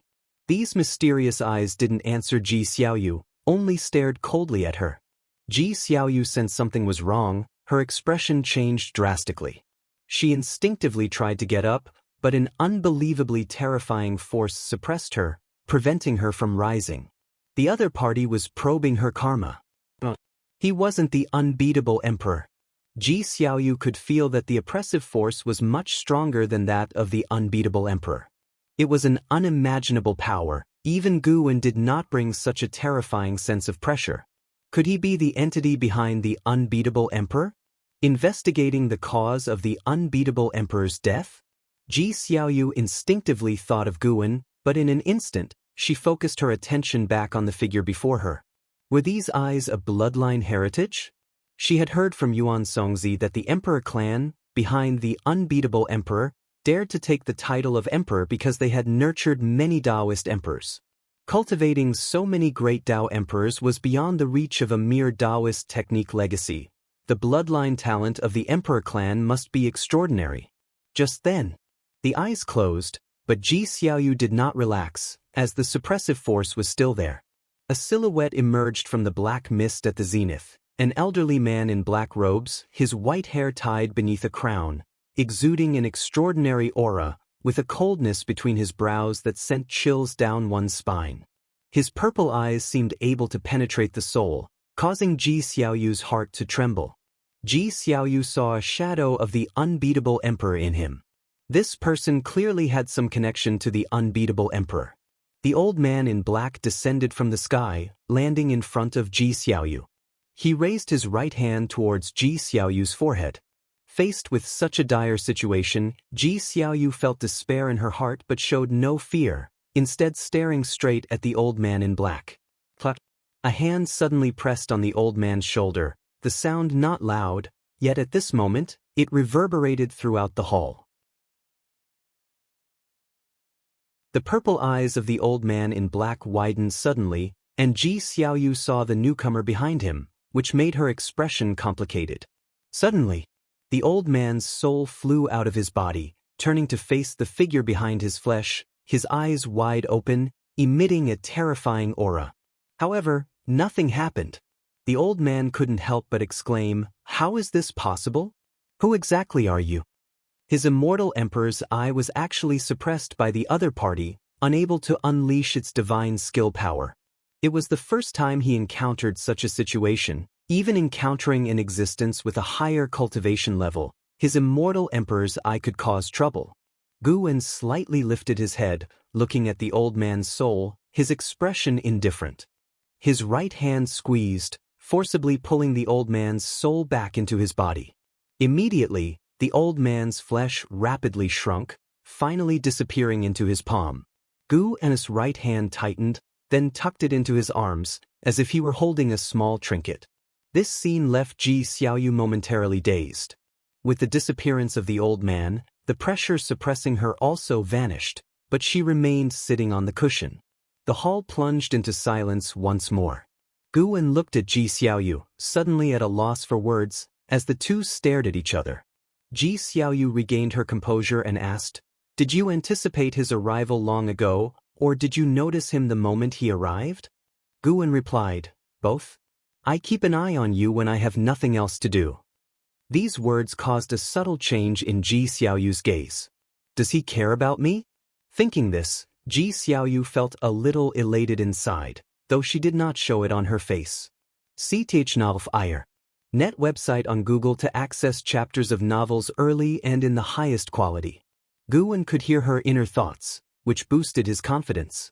He smiled and said, "Miss Third, do you have any grievances against me? Not visiting for years and going off on the path of the great Tao. If you came to me, I could surely grant you power stronger than a Taoist emperor." He still preferred to call Ji Xiaoyu Miss Third, as it reminded him of the past. "I can't bear such a title, and I'm no longer associated with the Ji family," Ji Xiaoyu replied, pondering how to deal with Guwen. She knew Guan's words might be true, but she still didn't want to rely on him. Guwen sighed inwardly. She's indeed proud. With a wave of his right hand, a Tao treasure flew to Ji Xiaoyu, and Guwen said, "This is a Tao treasure I crafted, called the Reincarnation Endless Map. It contains the path of reincarnation, capable of eliminating the residual power left by the unbeatable emperor." With that, he disappeared into thin air. Ji Xiaoyu looked at the Reincarnation Endless Map hovering in front of her. The map unfolded, filled with strokes and ink, resembling gloomy clouds, with nothing else visible. She raised her hand to catch the Reincarnation Endless Map, then let out a slight sigh. "He left so quickly. I wanted to ask him about the unbeatable emperor's divine skill just now," Ji Xiaoyu whispered with a sigh, her gaze landing on the Reincarnation Endless Map, her expression turning complex. Why hadn't she felt his dominance before? Forcing himself to help her like this. Elsewhere, Guwen returned to the Taoist field of the beginningless. He left quickly because he knew Ji Xiaoyu would inquire about the immortal emperor's eye. The eyes of the unbeatable emperor and the old man in black were indeed the immortal emperor's eye. Guwen was curious about this. The immortal emperor's eye was not tolerated by the celestial court, yet the emperor clan dared to cultivate it? No wonder they faced extermination. If the immortal emperor's eye were to spread, they'd face even more dire consequences. Guwen sat inside his chamber, lifting his right hand where the old man in black, now the size of a grain of rice, stood in his palm. At this moment, the old man still retained consciousness. Looking up at the gigantic Guwen, his eyes were filled with horror and despair. He roughly guessed what Guwen intended to do but was powerless to resist, unable even to self-destruct. Why is this happening? Why does my immortal emperor's eye fear him so? The old man's mind collapsed with these thoughts, not just because he was facing death, but also because the failure of the immortal emperor's eye shattered his belief. Previously, he believed the immortal emperor's eye to be the ultimate power. This was the source of his confidence to come. It took him millennia, avoiding the celestial god, to infiltrate the celestial spirit great world, only to be captured immediately upon arrival, a conclusion he had never envisioned. Guwen looked down at the old man, his eyes transforming as he unleashed the Calamity Absolute Eye, brutally searching through the old man's memories. In an instant, the old man's consciousness broke down, his immortal emperor's eye losing its luster. If you find any errors, ads pop up, ads redirect, broken links, non-standard content, etc., please let us know reports so we can fix it as soon as possible.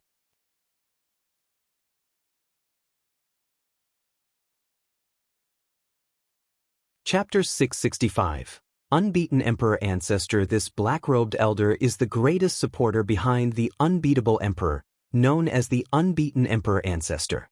The title of Unbeatable Emperor is given to each generation's emperor successor in the undefeated emperor clan, which has seen many generations of unbeatable emperors. To obtain the title Unbeatable Emperor among one's peers is almost to secure the path of the Taoist emperor, and the reason lies in the immortal emperor's eye. Acquiring the title allows one to inherit the immortal emperor's eye from the unbeaten emperor ancestor. Even the undefeated emperor clan is unaware of the existence of the immortal emperor's eye. The clan members only know that the unbeatable emperor wields a taboo power that cannot be exposed, and they will protect this secret even at the cost of their lives. The immortal emperor's eye of the unbeaten emperor ancestor bears no greater karmic ties. He only witnessed the Stealing Heaven Immortal sect and the Stealing Heaven Emperor being suppressed by the celestial court, which made him wary of exposing the immortal emperor's eye. However, the power of the immortal emperor's eye is too formidable for him to relinquish. Over the years, in moments of despair, he mastered the immortal emperor's eye, thereby creating the renowned undefeated emperor clan in the primordial emperor domain. Now, with the cultivation level of the Miao Jin Daluo Immortal, his cultivation reaches the heavens and the earth, remaining hidden behind the scenes while observing the rise and fall of the human world with a smile. If the unbeatable emperor and the other elite members of the clan had not been annihilated, he would not have acted. Upon realizing that the unbeaten emperor ancestor had no entanglement with the celestial court and even feared it, Guan suddenly changed his mind. Of course, the main reason was that the unbeaten emperor ancestor only had a lifespan of several trillion years left, and killing him would seize several billion years of life. But for the current Guan, life of several billion years was not that important. Perhaps the unbeaten emperor ancestor could create even greater benefits for him. Guan threw the unbeaten emperor ancestor into his Dao fruit universe. All Daluo immortals can develop a universe within the depths of their souls. Some Daluo immortals focus on developing the power of the universe. Previously, Guan tried to plant and harvest medicinal herbs in his Dao fruit universe but didn't gain life from it, so he had no interest in developing the Dao fruit universe. For him, the Dao fruit universe was more like a divine skill used to seal enemies and store treasures. The unbeaten emperor ancestor opened his eyes and instinctively looked around, finding himself in a dark universe. Suddenly, he seemed to sense something and quickly turned his head, only to freeze, his eyes widening with disbelief. A pair of golden red eyes stared at him in the darkness, and in front of these eyes, the unbeaten emperor ancestor felt an urge to submit. "Who are you?" the unbeaten emperor ancestor asked, his voice quivering. He could feel his immortal emperor's eye shivering in fear, an emotion he had never experienced before, intensifying his dread of the mysterious eyes ahead. "Regarding the death of your descendants, you should already know the cause and effect. Do you have any grievances?" Guan's voice sounded cold in tone. Even though the undefeated emperor clan had its reasons, ultimately they refused to relent. Guan did not directly destroy them. He advised first, and when they refused to heed, they had to face demise. The unbeaten emperor ancestor took a deep breath and said, "The strong vanquish the weak. What grievances could there be? I came because I did not recognize your strength surpassed mine. Before I die, I still wish to ask clearly, who exactly are you? Are these eyes of yours the immortal emperor's eye?" Since the fall of the Stealing Heaven Emperor, he had never seen another pair of immortal emperor's eyes, leading to many speculations about Guan's identity. He even suspected Guan might be the Stealing Heaven Emperor. "You guessed wrong. I have no connection with the Stealing Heaven Emperor. Indeed, my eyes are the immortal emperor's eye. You should be able to sense that, even as both possessors of the immortal emperor's eye, the difference between us is significant, unrelated to cultivation level." Guan's voice resonated, rendering the unbeaten emperor ancestor silent, filled with a strong sense of defeat. "Do you hate the celestial court?" Guan's inquiry awakened distant memories for the unbeaten emperor ancestor. His immortal emperor's eye suddenly appeared, and he gritted his teeth, saying, "Yes, at this point, I have nothing to hide. The celestial gods of the celestial court killed my wife and children. This vendetta, I will never forget for eternity." The unbeatable emperor was generations apart from him. He held little affection for him, more of a familial duty to continue the lineage. But his wife and children were different. Even after such a long time, he could hardly suppress his hatred when he thought of them. Sarthanavliar. And T website on Google to access chapters of novels early and in the highest quality. The immortal emperor's eye of the stealing heaven emperor instigated fear in the celestial court, and when the celestial gods descended, unable to capture the stealing heaven emperor, the victorious stealing heaven emperor, filled with fighting spirit, even led the stealing heaven immortal sect to actively confront the celestial court, invoking the might of the court for suppression. In that battle, the primordial emperor domain was affected, leading to the tragic deaths of countless innocent beings, including the wife and children of the unbeaten emperor ancestor. His hatred stemmed from the fact that his wife and children were not casualties of battle but were sacrificed entirely by a wounded celestial god who needed chi blood from his entire city, while he happened to be outside the city and escaped, witnessing his wife and children's souls consumed by the celestial god. During Gu-an's soul search, he couldn't clearly see the heavenly court's immortal gods, but he could perceive the situation at the time, albeit the immortal gods appeared vague. Now the celestial court's immortal gods were always plotting against him. Even when the celestial spirit god suggested the strategy to ascend to immortality through meritorious deeds, he continued to guard against the celestial court. The undefeated emperor clan was a power that could be drawn in. His absolute void eye had absolute suppression over the immortal emperor's eye, so he did not fear betrayal from the unbeaten emperor ancestor. "Swear your allegiance to me, and this causality shall be settled. Both of us being wielders of the immortal emperor's eye, we belong to the same camp. At least we will not be accepted by the celestial court, only suppressed by it." Gu-an's voice sounded, and the unbeaten emperor ancestor wasn't surprised. When he saw the eyes of the other, he knew the person was not a celestial god of the celestial court. If he refused, he wouldn't just die, the entire emperor clan might face annihilation too. He had worked hard for many years and didn't want his efforts to go to waste now. In his eyes, the undefeated emperor clan was merely his weapon for revenge against the celestial court. However, the weapon wasn't strong enough yet. He needed to bide his time. Gu-an, aware of his hatred and plans for the emperor clan, sought to subjugate him. "I can make your immortal emperor's eye stronger."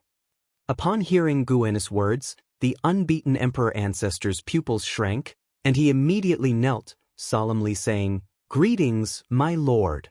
Subduing the unbeaten emperor ancestor was merely a side chapter. After assigning him some tasks, Gu-an let him go, continuing his peaceful life. Since the return of Yuan Songzi, Zhao Rushan began contemplating reaching the level of Taoist emperor. This plan had long circulated within the Tao court, and in past years, Zhao Rushan was unable to defeat Emperor Tianhong.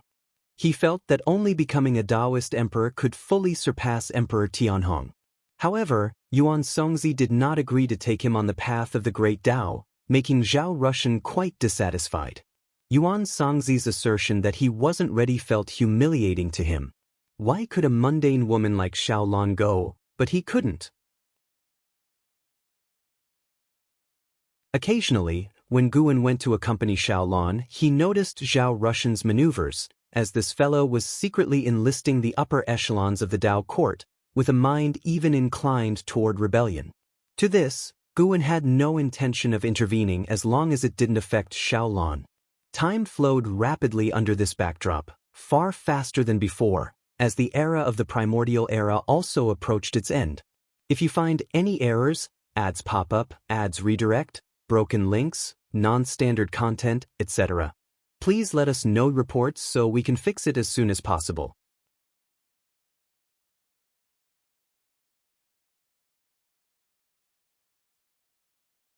Chapter 666. Changes of the world 200,000 years after the reshaping of heaven and earth, figures of both humans and demons have spread across the celestial spirit great world, and the celestial Tao destiny that shrouds the great world has also begun to change.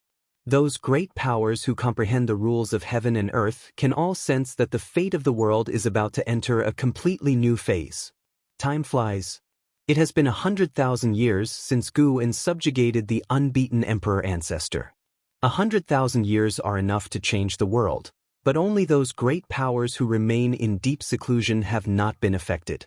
Now, the human world has a new landscape, with an imperial dynasty named Taiqian rising. Supported by many super sects from the human world, within 100,000 years, Taiqian has aggressively expanded, and although it has not yet completely unified the world, its momentum has shown everyone the aura of a world ruler. The relationship between Taiqian and the Dao court is somewhat tense. Their grievances are many, and it is difficult to discern who is right or wrong. In early summer of this year, Guwen wandered with Emperor Tianhong within the Qingkuan sect, watching the recent internal competition. After the combat ended, they went to an inn to drink wine.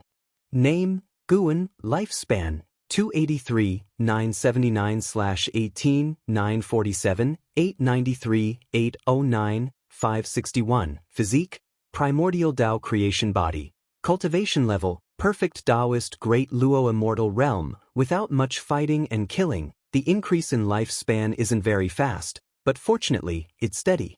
Guwen is quite satisfied with this pace of increase. For the next million years, there will be no catastrophe in the celestial spirit great world, so his days will be very peaceful. He has achieved the cultivation level of the perfect Taoist great Luo immortal realm, and he can now consider factors beyond the cosmos in his future predictions.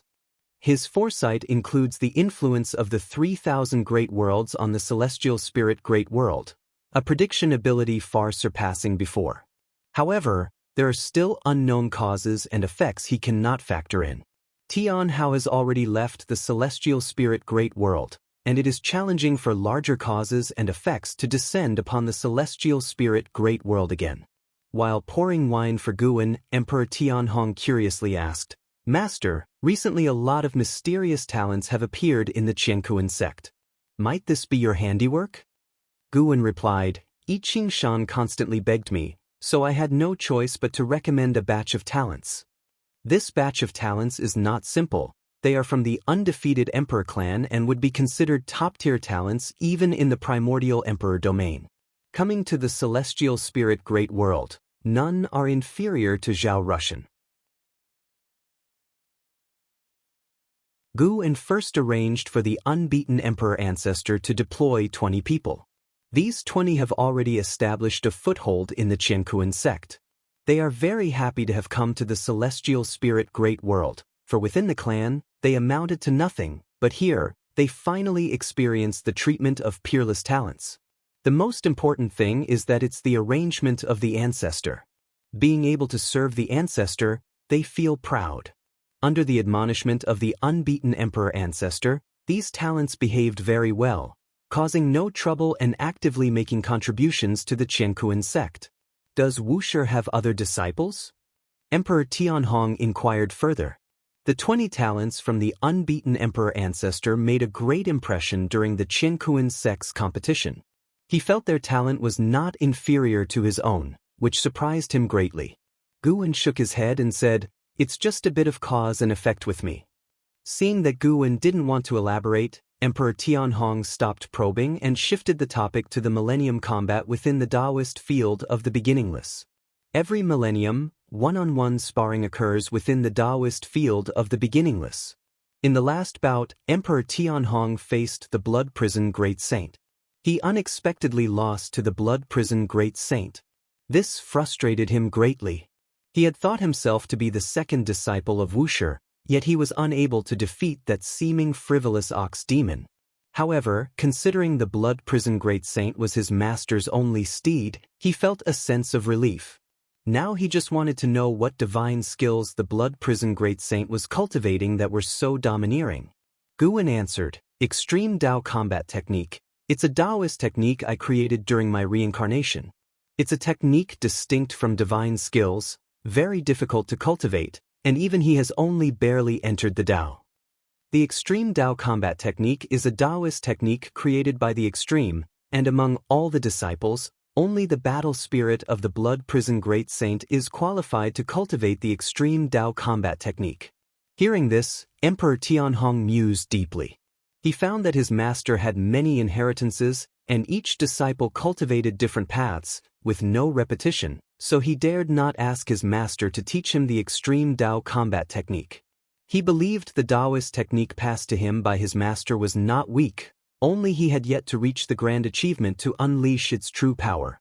After this internal competition ends, do me a favor by going down the mountain to Taichien, find someone and teach him the method of cultivating immortality, and give him a new name, Tai.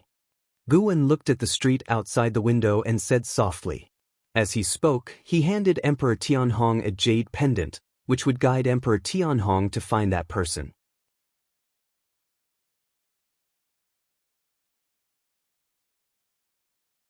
But thinking about its grand ambitions, it felt that even achieving the cultivation of the Freedom Realm was far from enough, and being able to cultivate 9 disciples in the Zizai Immortal Realm would greatly aid its future vast undertaking. Thank you, Master. The deep sea dragon carp immediately bowed, thanking Guan. If you find any errors, ads pop up, ads redirect, broken links, non-standard content, etc., please let us know reports so we can fix it as soon as possible.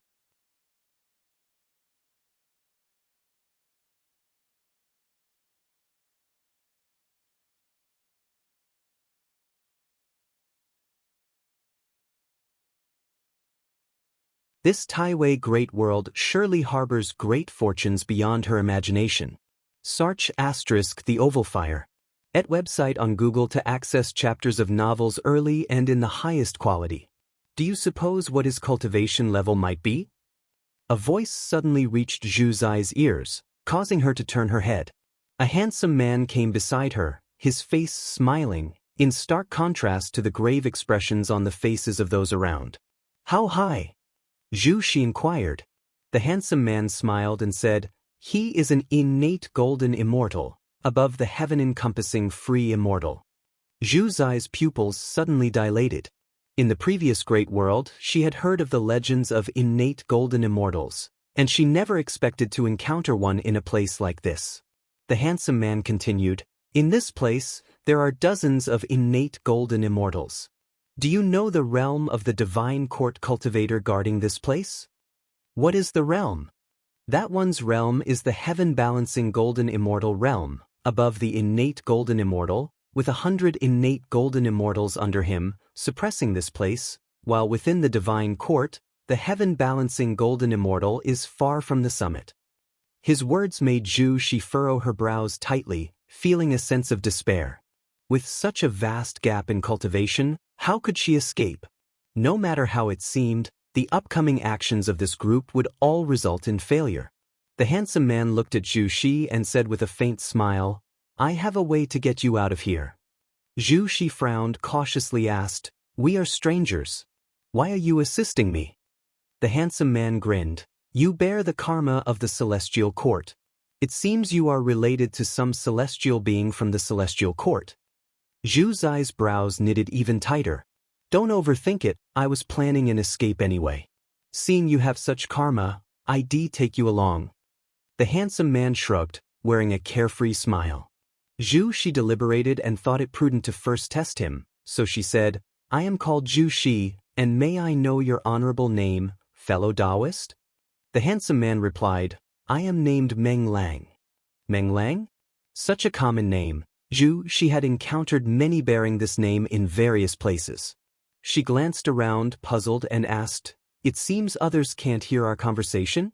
The handsome man named Meng Lang smiled. Naturally, since we are conspiring to escape, how could it be broadcast? What do you intend to do? Are you also a heaven-balancing golden immortal? Zhu Shi looked intently at Meng Lang, seriously asking. Meng Lang shook his head. A heaven-balancing golden immortal, possessing vast divine skills, I am not. Zhu Shi pursued. Then are you an innate golden immortal?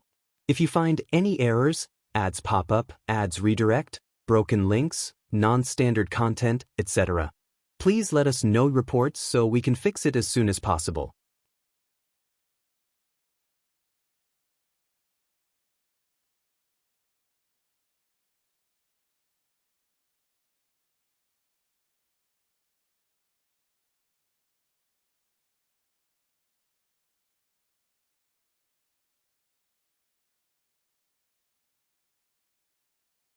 Chapter 669.